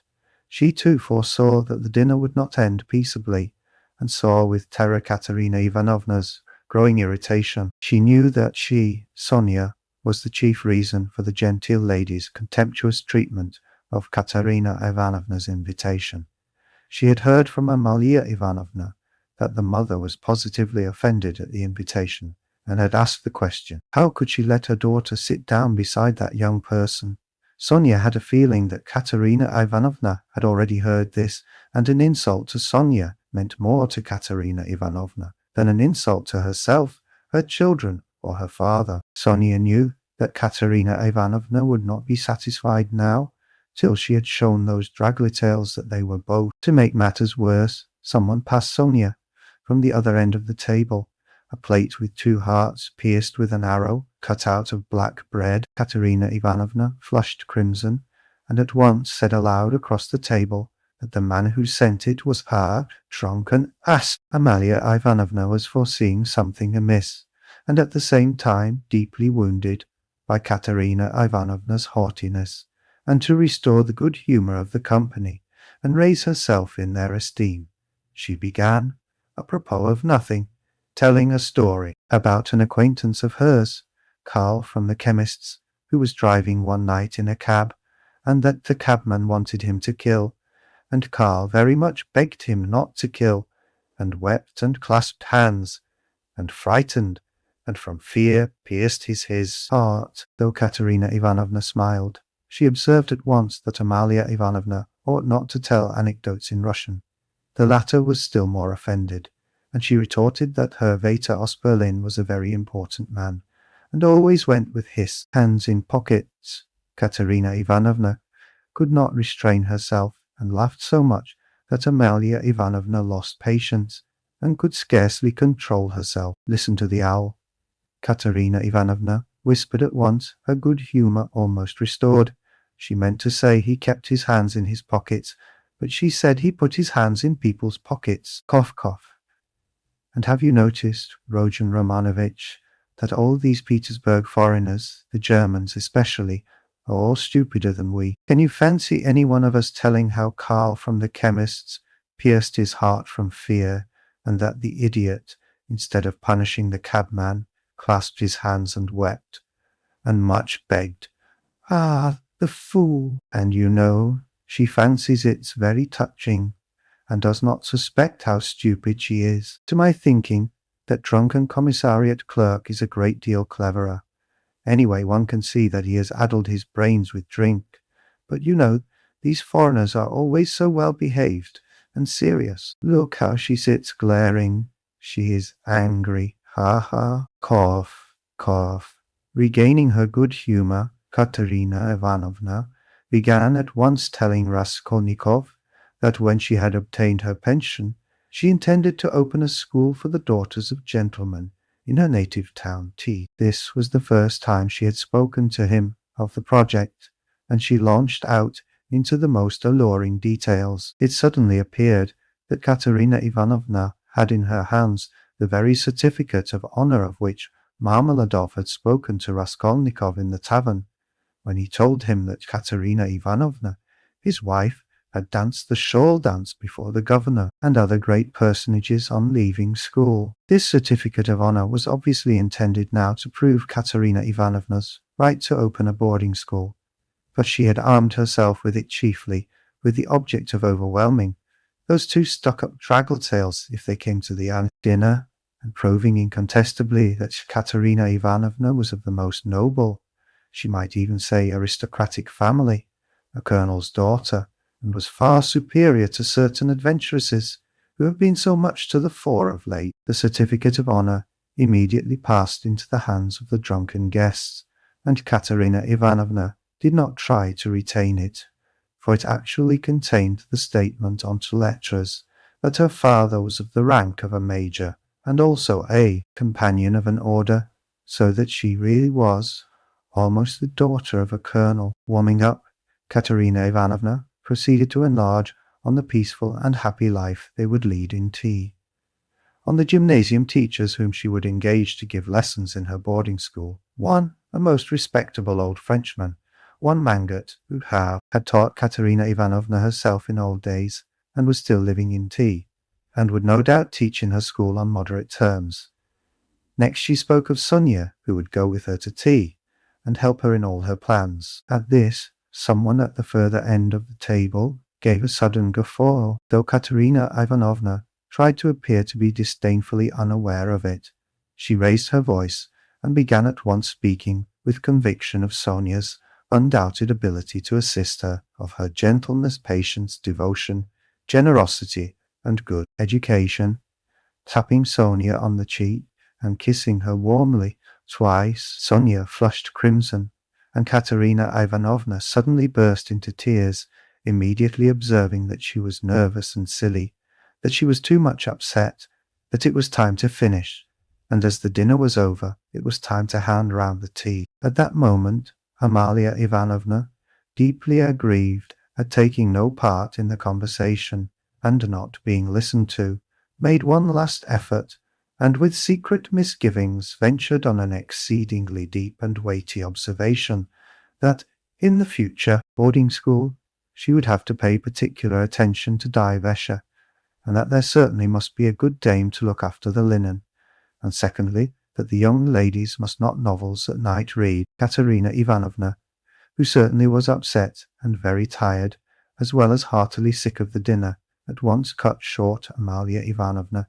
saying she knew nothing about it and was talking nonsense, that it was the business of the laundry-maid, and not of the business of the laundry-maid, the directress of a high-class boarding school, to look after Divesha, and as for novel reading, that was simply rudeness, and she begged her to be silent. Amalia Ivanovna fired up, and getting angry, observed that she only meant her good, and that she had meant her very good, and that it was long since she had paid her gold for the lodgings. Katerina Ivanovna at once set her down, saying that it was a lie to say she wished her good, because only yesterday, when her dead husband was lying on the table, she had worried her about the lodgings. To this, Amalia Ivanovna very appropriately observed that she had invited those ladies, but those ladies had not come, because those ladies are ladies and cannot come to a lady who is not a lady. Katerina Ivanovna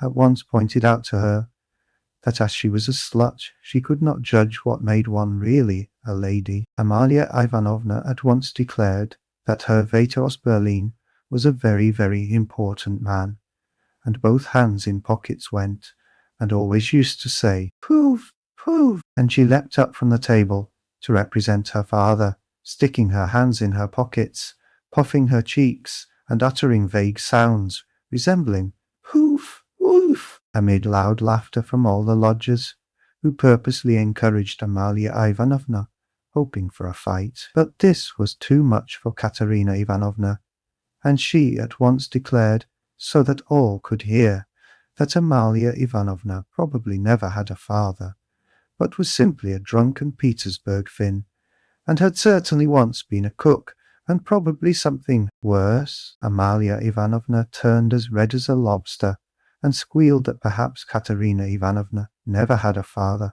but she had a Vater aus Berlin, and that he wore a long coat, and always said "poof, poof, poof, poof." Katerina Ivanovna observed contemptuously that all knew what her family was, and that on that very certificate of honour it was stated in print that her father was a colonel, while Amalia Ivanovna's father, if she really had one, was probably some Finnish milkman, but that probably she never had a father at all, since it was still uncertain whether her name was Amalia Ivanovna or Amalia Ludwigovna. At this Amalia Ivanovna, lashed to fury, struck the table with her fist, and shrieked that she was Amalia Ivanovna and not Ludwigovna, that her Vater was named Johann, and that he was a burgomeister, and that Katerina Ivanovna's Vater was quite never a burgomeister.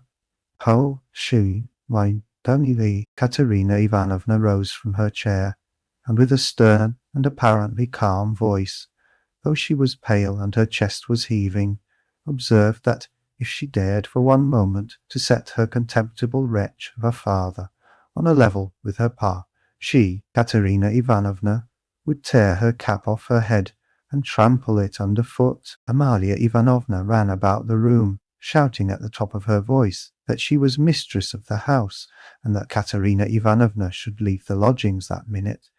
Then she rushed for some reason to collect the silver spoons from the table. There was a great outcry and uproar. The children began crying. Sonia ran to restrain Katerina Ivanovna, but when Amalia Ivanovna shouted something about the yellow ticket, Katerina Ivanovna pushed Sonia away, and rushed at the landlady to carry out her threat. At that minute the door opened, and Pyotr Petrovitch Luzhin appeared on the threshold. He stood scanning the party with severe and vigilant eyes. Katerina Ivanovna rushed to him. Chapter 3. "Petr Petrovitch," she cried, "protect me. You at least make this foolish woman understand that she can't behave like this to a lady in misfortune, that there is a law for such things. I'll go to the Governor-General himself. She shall answer for it. Remembering my father's hospitality, protect these orphans. Allow me, madam, allow me." Pyotr Petrovitch waved her off. "Your papa, as you are well aware, I had not the honor of knowing." Someone laughed aloud, "and I do not intend to take part in your everlasting squabbles with Amalia Ivanovna. I have come here to speak of my own affairs, and I want to have a word with your stepdaughter, Sofia Ivanovna, I think it is. Allow me to pass." Pyotr Petrovitch, edging by her, went to the opposite corner where Sonia was. Katerina Ivanovna remained standing where she was, as though thunderstruck. She could not understand how Pyotr Petrovitch could deny having enjoyed her father's hospitality. Though she had invented it herself, she believed in it firmly by this time. She was struck too by the businesslike, dry, and even contemptuous menacing tone of Pyotr Petrovitch. All the clamour gradually died away at his entrance. Not only was this serious businessman strikingly incongruous with the rest of the party, But it was evident, too, that he had come upon some matter of consequence, that some exceptional cause must have brought him, and that therefore something was going to happen. Raskolnikov, standing beside Sonia, moved aside to let him pass. Pyotr Petrovitch did not seem to notice him. A minute later Lebeziatnikov too appeared in the doorway. He did not come in, but stood still, listening with marked interest, almost wonder, and seemed for a time perplexed. "Excuse me for possibly interrupting you, but it's a matter of some importance," Pyotr Petrovitch observed, addressing the company generally.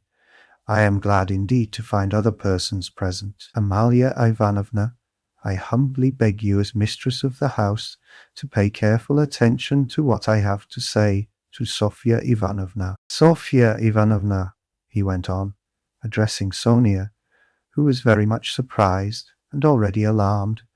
"Immediately after your visit, I found that 100-ruble note was missing from my table, in the room of my friend Mr. Lebeziatnikov. If in any way, whatever you know, and will tell us where it is now, I assure you, on my word of honor, and call all present to witness, that the matter shall end there. In the opposite case, I shall be compelled to have recourse to very serious measures, and then you must blame yourself." Complete silence reigned in the room. Even the crying children were still. Sonia stood deadly pale, staring at Luzhin, and unable to say a word. She seemed not to understand. Some seconds passed. "Well, how is it to be then?" asked Luzhin, looking intently at her. "I don't know. I know nothing about it," Sonia articulated faintly at last. "No, you know nothing," Luzhin repeated. And again he paused for some seconds. "Think a moment, mademoiselle," he began severely, but still, as it were, admonishing her. "Reflect. I am prepared to give you time for consideration.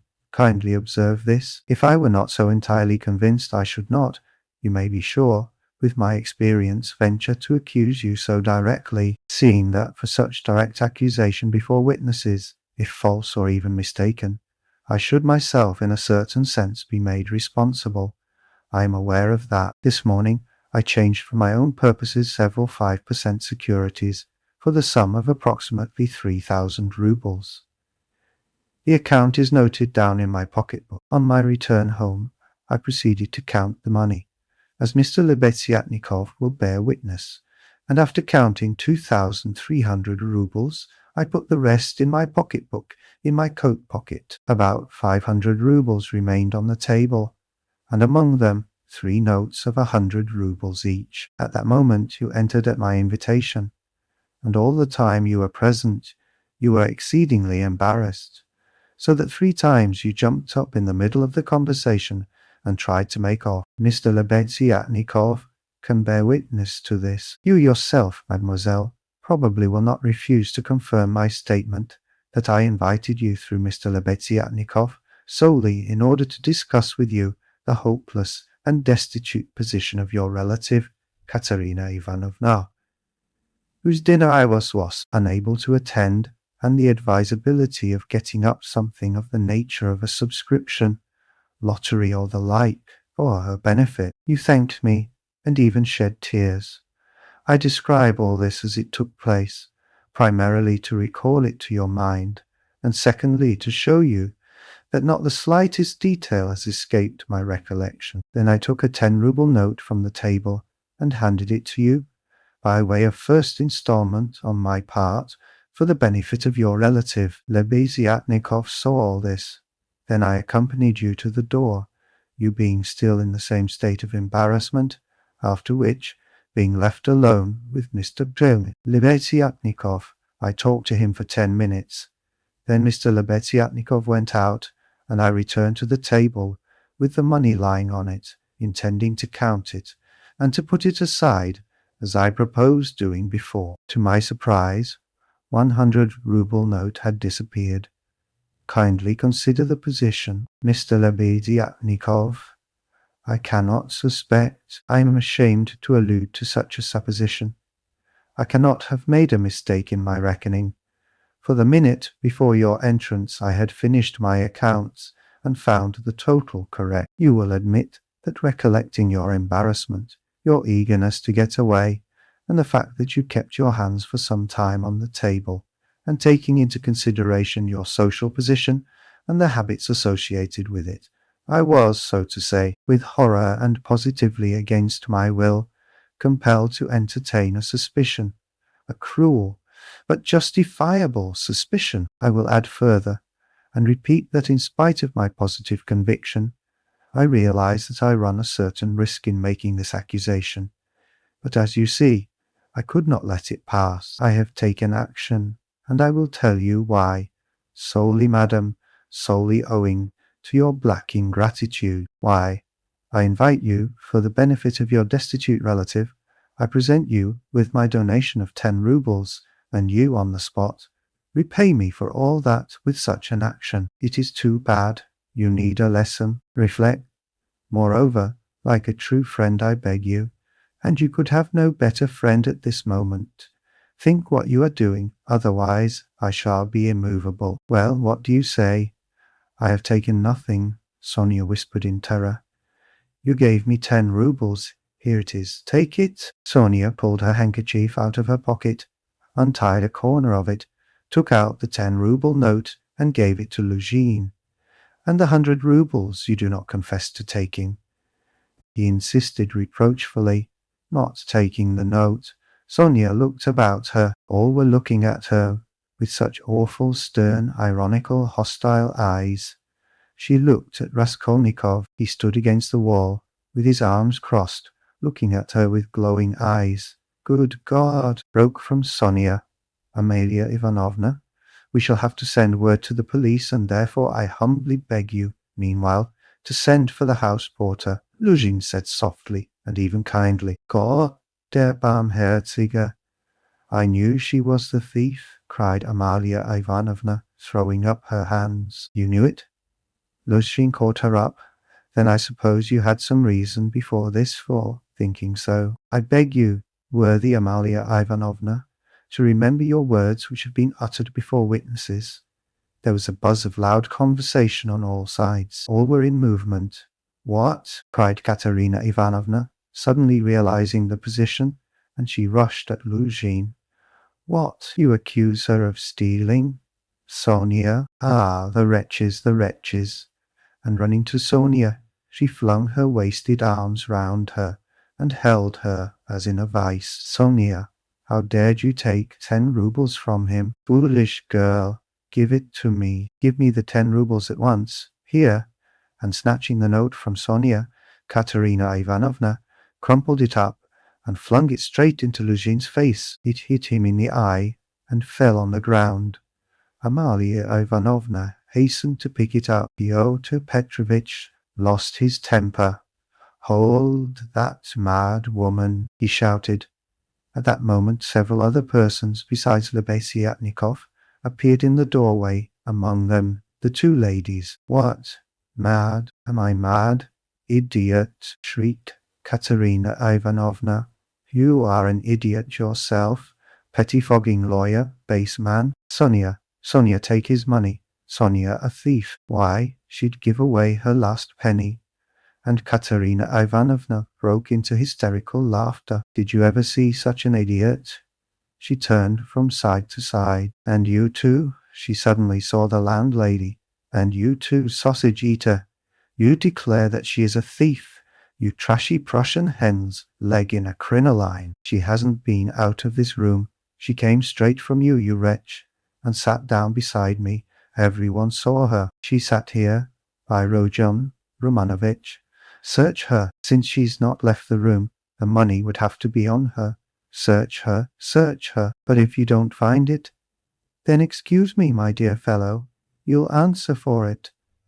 I'll go to our sovereign, to our gracious Tsar himself, and throw myself at his feet today, this minute. I am alone in the world. They would let me in. Do you think they wouldn't? You're wrong. I will get in. I will get in. You reckoned on her meekness. You relied upon that. But I am not so submissive. let me tell you, you've gone too far yourself.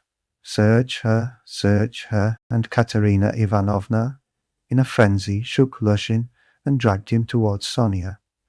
I'm ready, I'll be responsible, but calm yourself, madam. Calm yourself. I see that you are not so submissive. Well, but as to that, Luzhin muttered, that ought to be before the police, though indeed there are witnesses enough as it is. I am ready. But in any case it's difficult for a man, on account of her sex, but with the help of Amalia Ivanovna, though, of course, it's not the way to do things. How is it to be done? As you will. Let anyone who likes search her, cried Katerina Ivanovna. Sonia, turn out your pockets. See? Look, monster, the pocket is empty. Here was her handkerchief. Here is the other pocket. Look, do you see? Do you see?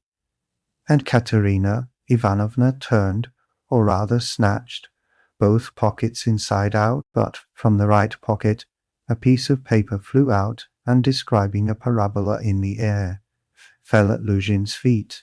Everyone saw it. Several cried out. Pyotr Petrovitch stooped down, picked up the paper in 2 fingers, lifted it where all could see it, and opened it. It was a 100-ruble note folded in 8. Pyotr Petrovitch held up the note, showing it to everyone. Thief, out of my lodging. Police, police, yelled Amalia Ivanovna. They must to Siberia be sent. Away! Exclamations arose on all sides. Raskolnikov was silent, keeping his eyes fixed on Sonia, except for an occasional rapid glance at Luzhin. Sonia stood still, as though unconscious. She was hardly able to feel surprise. Suddenly the colour rushed to her cheeks. She uttered a cry and hid her face in her hands. No, it wasn't I. I didn't take it. I know nothing about it, she cried with a heart-rending wail, and she ran to Katerina Ivanovna, who clasped her tightly in her arms, as though she would shelter her from all the world. Sonia! Sonia, I don't believe it. You see, I don't believe it, she cried in the face of the obvious fact, swaying her to and fro in her arms like a baby, kissing her face continually, then snatching at her hands and kissing them too. You took it! How stupid these people are! Oh dear, you are fools, fools, she cried, addressing the whole room. You don't know what a heart she has, what a girl she is. She'd take it, she'd sell her last rag, she'd go barefoot to help you if you needed it. That's what she is. She has the yellow passport because my children were starving. She sold herself for us. Ah, husband, husband! Do you see? Do you see? What a memorial dinner for you. Merciful heavens! Defend her. Why are you all standing still? Rodion Romanovich, why don't you stand up for her? Do you believe it too? You are not worth her little finger, all of you together. Good God, defend her now at least. The wail of the poor, consumptive, helpless woman seemed to produce a great effect on her audience. The agonized, wasted, consumptive face, the parched, blood-stained lips, the hoarse voice, the tears unrestrained as a child's, the trustful, childish and yet despairing prayer for help was so piteous that everyone seemed to feel for her. Pyotr Petrovitch, at any rate, was at once moved to compassion. Madam, this incident does not reflect upon you, he cried impressively. No one would take upon himself to accuse you of being an instigator, or even an accomplice in it, especially as you have proved her guilt by turning out her pockets, showing that you had no previous idea of it. I am most ready to show compassion, if poverty, so to speak, drove Sofya Semyonovna to it. But why did you refuse to confess, mademoiselle? Were you afraid of the disgrace? The first step. You lost your head, perhaps. One can quite understand it. But how could you have lowered yourself to such an action? Gentlemen, he addressed the whole company. Gentlemen, compassionate and, so to say, commiserating these people, I am ready to overlook it even now, in spite of the personal insult lavished upon me. And may this disgrace be a lesson to you for the future, he said, addressing Sonia, and I will carry the matter no further. Enough! Pyotr Petrovitch stole a glance at Raskolnikov. Their eyes met, and the fire in Raskolnikov's seemed ready to reduce him to ashes. Meanwhile, Katerina Ivanovna apparently heard nothing. She was kissing and hugging Sonia like a madwoman. The children, too, were embracing Sonia on all sides, and Polenka, though she did not fully understand what was wrong, was drowned in tears and shaking with sobs as she hid her pretty little face, swollen with weeping, on Sonia's shoulder. How vile! A loud voice cried suddenly in the doorway. Pyotr Petrovitch looked round quickly. What vileness? Lebediatnikov repeated, staring him straight in the face. Pyotr Petrovitch gave a positive start. All noticed it and recalled it afterwards. Lebediatnikov strode into the room. And you dared to call me as witness, he said, going up to Pyotr Petrovitch. What do you mean? What are you talking about? Muttered Luzhin. I mean that you are a slanderer. That's what my words mean, Lebediatnikov said hotly, looking sternly at him with his short-sighted eyes. He was extremely angry. Raskolnikov gazed intently at him, as though seizing and weighing each word. Again there was a silence. Pyotr Petrovitch indeed seemed almost dumbfounded for the first moment. If you mean that for me, he began, stammering. But what's the matter with you? Are you out of your mind? I'm in my mind, but you are a scoundrel. Ah, how vile! I have heard everything. I kept waiting on purpose to understand it, for I must own even now it is not quite logical what you have done at all, for I can't understand. Why, what have I done, then? Give over talking in your nonsensical riddles. Or maybe you are drunk. You may be a drunkard, perhaps, vile man, but I am not. I never touch vodka, for it's against my convictions. Would you believe it? He himself, with his own hands, gave Sofya Semyonovna that 100-ruble note. I saw it. I was a witness. I'll take my oath. He did it. He, repeated Lebediatnikov, addressing all. Are you crazy, milksop? Squealed Luzhin. She is herself before you. She herself here declared just now, before everyone, that I gave her only 10 rubles. How could I have given it to her? I saw it, Lebediatnikov repeated, and though it is against my principles, I am ready this very minute to take any oath you like before the court. For I saw how you slipped it in her pocket. Only like a fool I thought you did it out of kindness.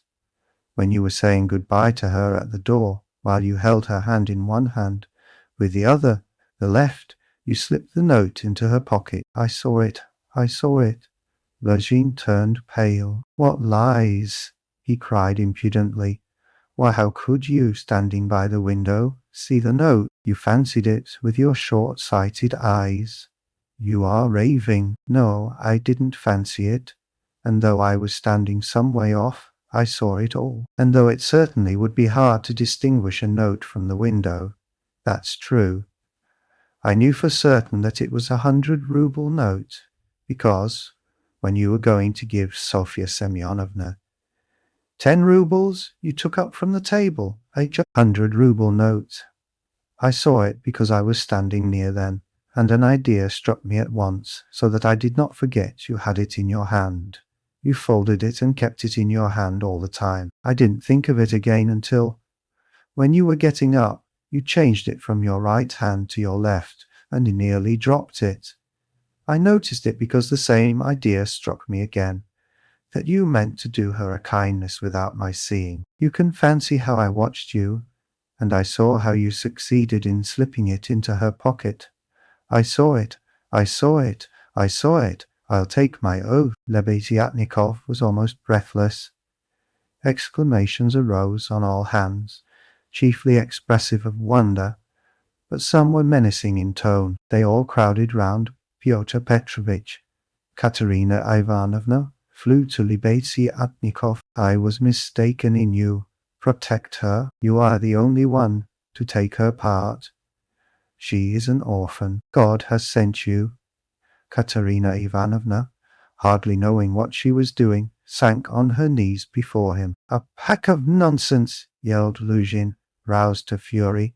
It's all nonsense you've been talking. An idea struck you. You didn't think you noticed. What does it amount to? So I gave it to her on the sly on purpose. What for? With what object? What have I to do with this? What for? That's what I can't understand.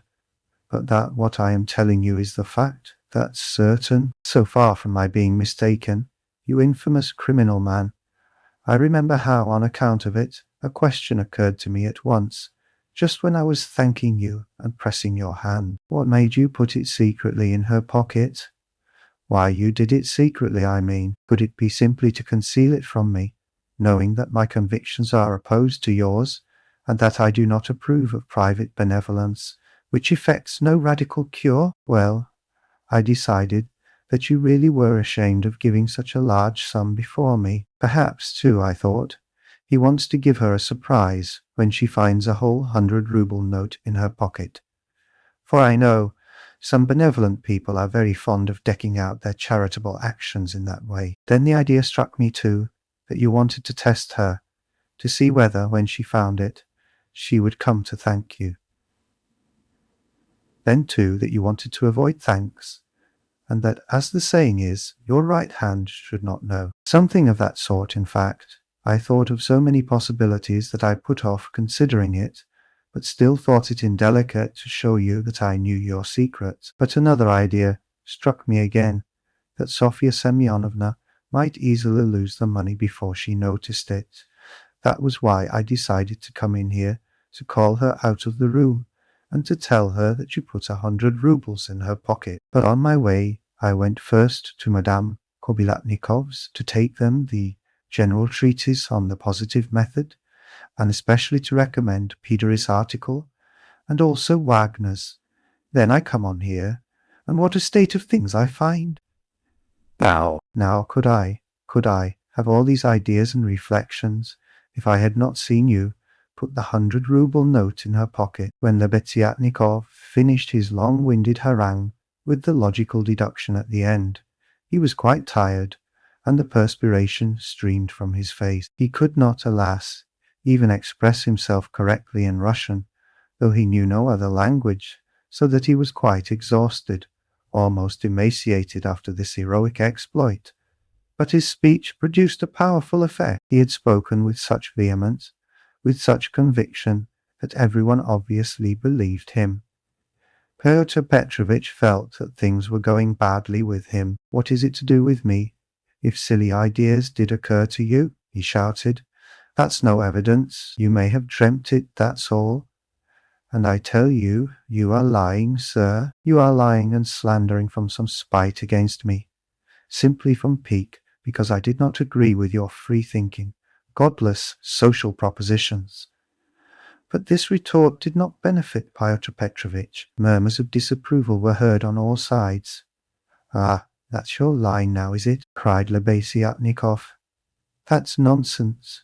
Call the police, and I'll take my oath. There's only one thing I can't understand.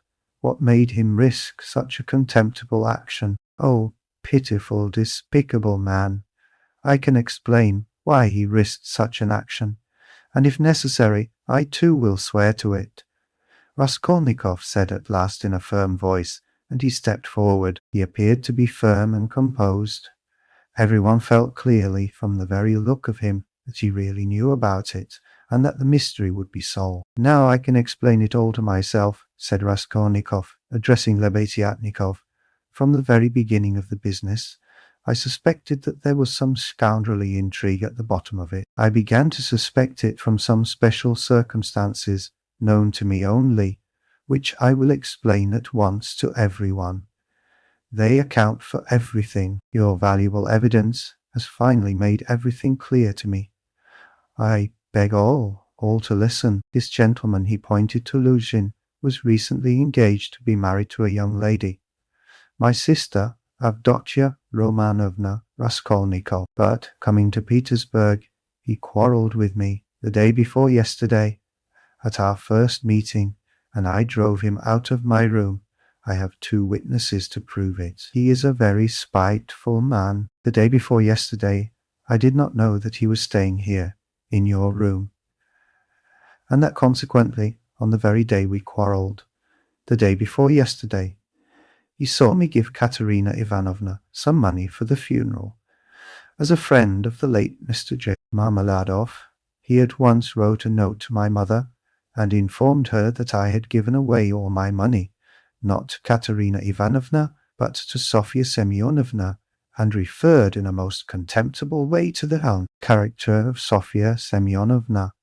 That is, hinted at the character of my attitude to Sofya Semyonovna. All this, you understand, was with the object of dividing me from my mother and sister, by insinuating that I was squandering on unworthy objects the money which they had sent me, and which was all they had. Yesterday evening, before my mother and sister, and in his presence, I declared that I had given the money to Katerina Ivanovna for the funeral, and not to Sofya Semyonovna, and that I had no acquaintance with Sofya Semyonovna, and had never seen her before indeed. At the same time, I added that he, Fyodor Petrovitch Rodion, with all his virtues, was not worth Sofya Semyonovna's little finger, though he spoke so ill of her. To his question, would I let Sofya Semyonovna sit down beside my sister, I answered that I had already done so that day, irritated that my mother and sister were unwilling to quarrel with me at his insinuations. He gradually began being unpardonably rude to them. A final rupture took place, and he was turned out of the house. All this happened yesterday evening. Now I beg your special attention. Consider, if he had now succeeded in proving that Sofya Semyonovna was a thief, he would have shown to my mother and sister that he was almost right in his suspicions, that he had reason to be angry at my putting my sister on a level with Sofya Semyonovna, that in attacking me, he was protecting and preserving the honor of my sister, his betrothed. In fact, he might even, through all this, have been able to estrange me from my family, and no doubt he hoped to be restored to favor with them, to say nothing of revenging himself on me personally, for he has grounds for supposing that the honor and happiness of Sofya Semyonovna are very precious to me. That was what he was working for. That's how I understand it. That's the whole reason for it, and there can be no other. It was like this, or somewhat like this, that Raskolnikov wound up his speech, which was followed very attentively, though often interrupted by exclamations from his audience. But in spite of interruptions, he spoke clearly, calmly, exactly, firmly. His decisive voice, his tone of conviction, and his stern face made a great impression on everyone. Yes, that's it, Lebeziatnikov assented gleefully. That must be it, for he asked me, as soon as Sofya Semyonovna came into our room, whether you were here, whether I had seen you among Katerina Ivanovna's guests. He called me aside to the window and asked me in secret. It was essential for him that you should be here. That's it. Luzhin smiled contemptuously and did not speak, but he was very pale. He seemed to be deliberating on some means of escape. Perhaps he would have been glad to give up everything and get away, but at the moment this was scarcely possible. It would have implied admitting the truth of the accusations brought against him. Moreover, the company, which had already been excited by drink, was now too much stirred to allow it. The commissariat clerk, though indeed he had not grasped the whole position, was shouting louder than anyone, and was making some suggestions very unpleasant to Luzhin. But not all those present were drunk. Lodgers came in from all the rooms. The 3 Poles were tremendously excited, and were continually shouting at him, "The pan is a laidak," and muttering threats in Polish. Sonia had been listening with strained attention, though she too seemed unable to grasp it all. She seemed as though she had just returned to consciousness. She did not take her eyes off Raskolnikov, feeling that all her safety lay in him. Katerina Ivanovna breathed hard and painfully, and seemed fearfully exhausted. Amalia Ivanovna stood looking more stupid than anyone, with her mouth wide open, unable to make out what had happened. She only saw that Pyotr Petrovitch had somehow come to grief. Raskolnikov was attempting to speak again, but they did not let him. Everyone was crowding round Luzhin with threats and shouts of abuse, but Pyotr Petrovitch was not intimidated. Seeing that his accusation of Sonia had completely failed, he had recourse to insolence. "Allow me, gentlemen, allow me. Don't squeeze, let me pass," he said, making his way through the crowd. "And no threats, if you please. I assure you, it will be useless. You will gain nothing by it. On the contrary, you'll have to answer, gentlemen, for violently obstructing the course of justice. The thief has been more than unmasked, and I shall prosecute. Our judges are not so blind and not so drunk, and will not believe the testimony of two notorious infidels, agitators and atheists, who accuse me from motives of personal revenge, which they are foolish enough to admit. Yes, allow me to pass. Don't let me find a trace of you in my room. Kindly leave at once, and everything is at an end between us. When I think of the trouble I've been taking, the way I've been expounding, all this fortnight, I told you myself today that I was going, when you tried to keep me. Now I will simply add that you are a fool. I advise you to see a doctor for your brains and your short sight. Let me pass, gentlemen." He forced his way through, but the commissariat clerk was unwilling to let him off so easily. He picked up a glass from the table, brandished it in the air, and flung it at Pyotr Petrovitch. But the glass flew straight at Amalia Ivanovna. She screamed, and the clerk, overbalancing, fell heavily under the table. Pyotr Petrovitch made his way to his room, and half an hour later had left the house. Sonia, timid by nature, had felt before that day that she could be ill-treated more easily than anyone, and that she could be wronged with impunity. Yet, till that moment, she had fancied that she might escape misfortune by care, gentleness and submissiveness before everyone. Her disappointment was too great. She could, of course, bear with patience, and almost without murmur anything, even this, but for the first minute she felt it too bitter. In spite of her triumph and her justification, when her first terror and stupefaction had passed, and she could understand it all clearly, the feeling of her helplessness and of the wrong done to her made her heart throb with anguish, and she was overcome with hysterical weeping. At last, unable to bear any more, she rushed out of the room and ran home, almost immediately after Luzhin's departure.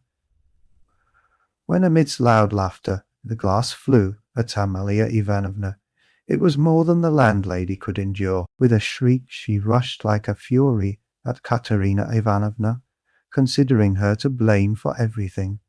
"Out of my lodgings at once! Quick march!" And with these words she began snatching up everything she could lay her hands on that belonged to Katerina Ivanovna, and throwing it on the floor. Katerina Ivanovna, pale, almost fainting, and gasping for breath, jumped up from the bed, where she had sunk in exhaustion, and darted at Amalia Ivanovna. But the battle was too unequal.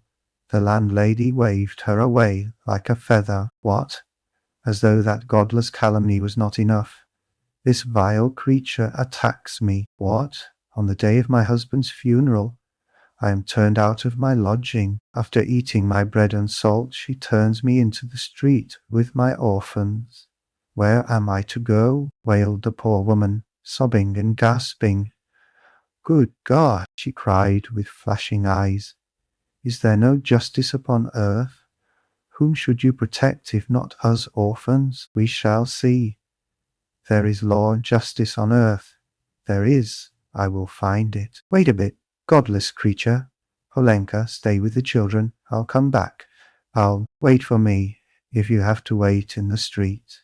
We will see whether there is justice on earth." And throwing over her head that green shawl which Marmeladov had mentioned to Raskolnikov, Katerina Ivanovna squeezed her way through the disorderly and drunken crowd of lodgers who still filled the room, and, wailing and tearful, she ran into the main street, with a vague intention of going at once somewhere to find justice.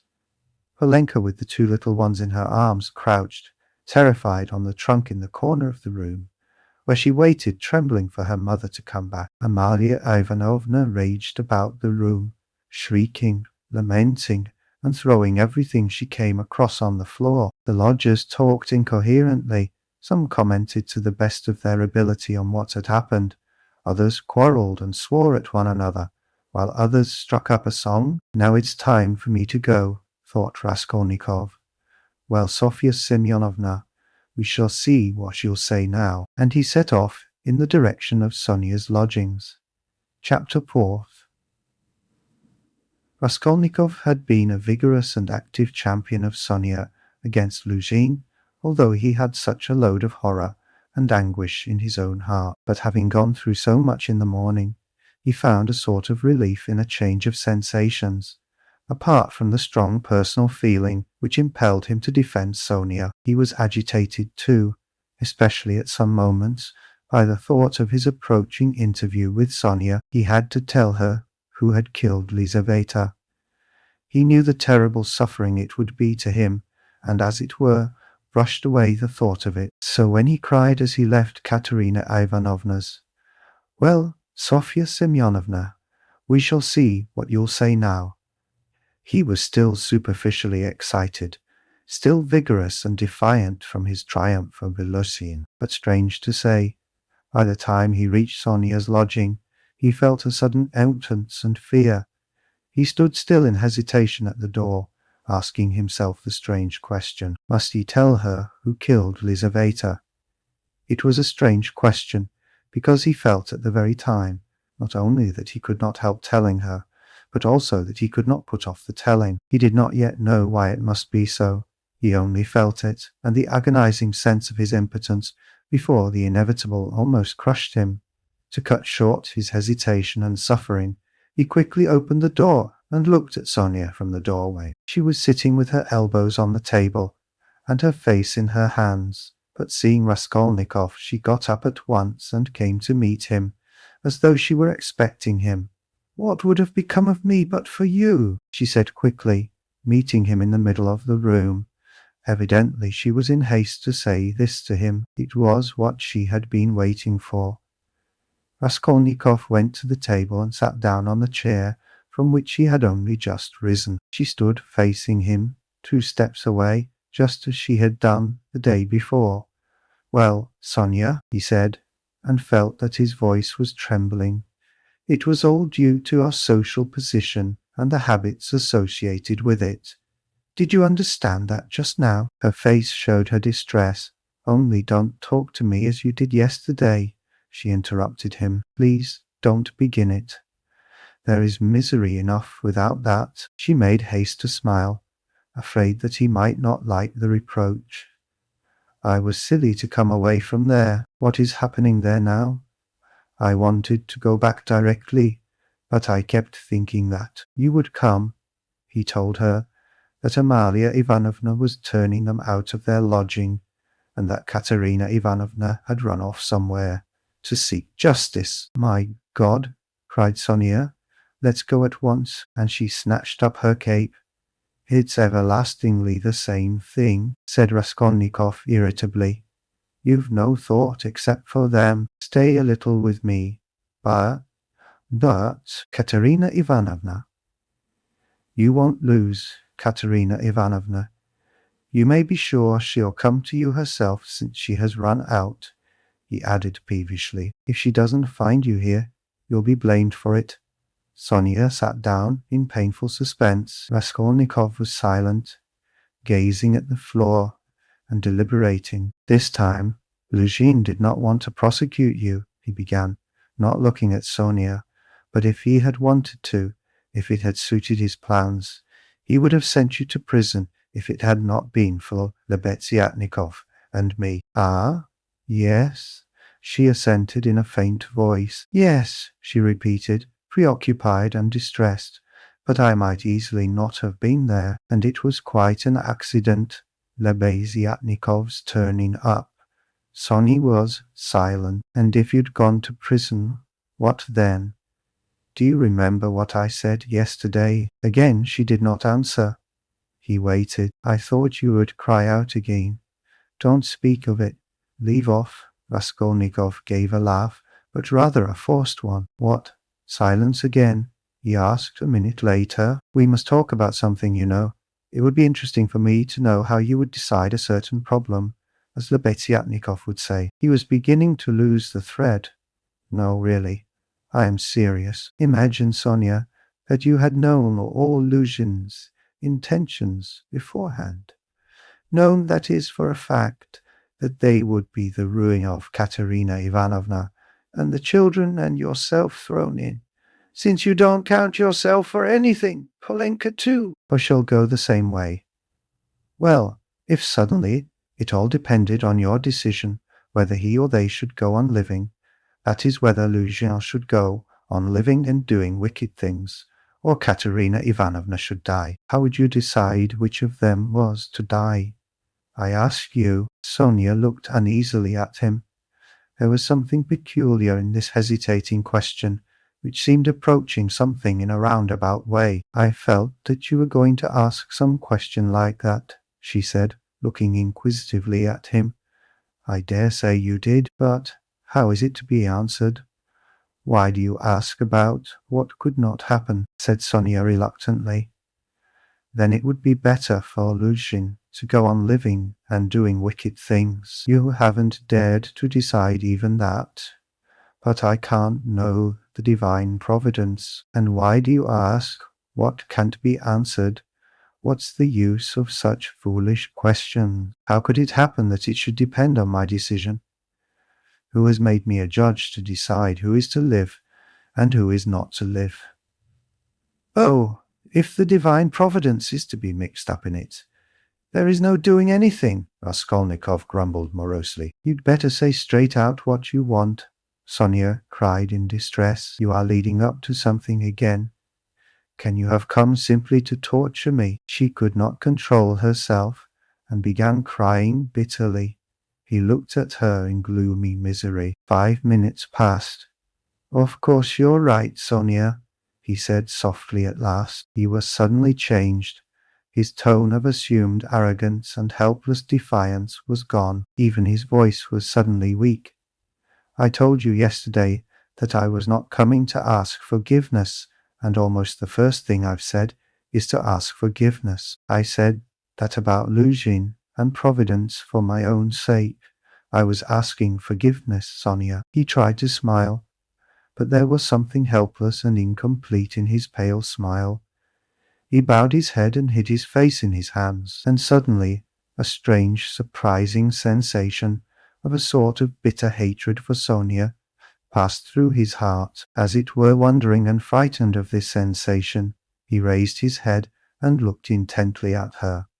But he met her uneasy and painfully anxious eyes fixed on him. There was love in them. His hatred vanished like a phantom. It was not the real feeling. He had taken the one feeling for the other. It only meant that that minute had come. He hid his face in his hands again and bowed his head. Suddenly he turned pale, got up from his chair, looked at Sonia, and without uttering a word, sat down mechanically on her bed. His sensations that moment were terribly like the moment when he had stood over the old woman with the axe in his hand, and felt that he must not lose another minute. "What's the matter?" asked Sonia, dreadfully frightened. He could not utter a word. This was not at all the way he had intended to tell, and he did not understand what was happening to him now. She went up to him softly, sat down on the bed beside him and waited, not taking her eyes off him. Her heart throbbed and sank. It was unendurable. He turned his deadly pale face to her. His lips worked, helplessly struggling to utter something. A pang of terror passed through Sonia's heart. "What's the matter?" she repeated, drawing a little away from him. "Nothing, Sonia. Don't be frightened." "It's nonsense. It really is nonsense if you think of it," he muttered, like a man in delirium. Why have I come to torture you? He added suddenly, looking at her. Why, really, I keep asking myself that question, Sonia. He had perhaps been asking himself that question a quarter of an hour before, but now he spoke helplessly, hardly knowing what he said, and feeling a continual tremor all over. Oh, how you are suffering, she muttered in distress, looking intently at him. It's all nonsense. Listen, Sonia, he suddenly smiled, a pale, helpless smile for 2 seconds. You remember what I meant to tell you yesterday? Sonia waited uneasily. I said, as I went away, that perhaps I was saying goodbye forever, but that if I came today, I would tell you who killed Lizaveta, she began, trembling all over. Well, here I've come to tell you. Then you really meant it yesterday, she whispered with difficulty. How do you know? She asked quickly, as though suddenly regaining her reason.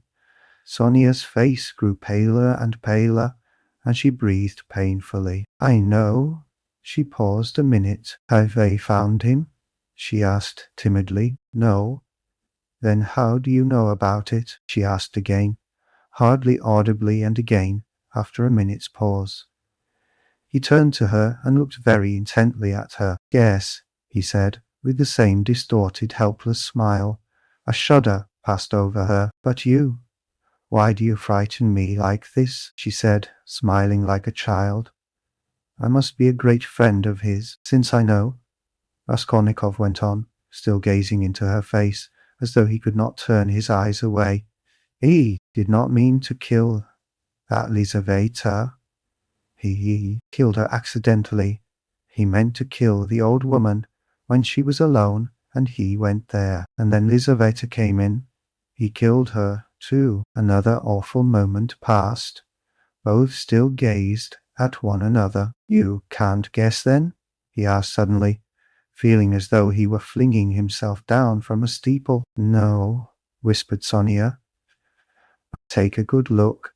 As soon as he had said this again, the same familiar sensation froze his heart. He looked at her, and all at once seemed to see in her face the face of Lizaveta. He remembered clearly the expression in Lizaveta's face when he approached her with the axe, and she stepped back to the wall, putting out her hand with childish terror in her face, looking as little children do when they begin to be frightened of something, looking intently and uneasily at what frightens them, shrinking back and holding out their little hands on the point of crying. Almost the same thing happened now to Sonia, with the same helplessness and the same terror.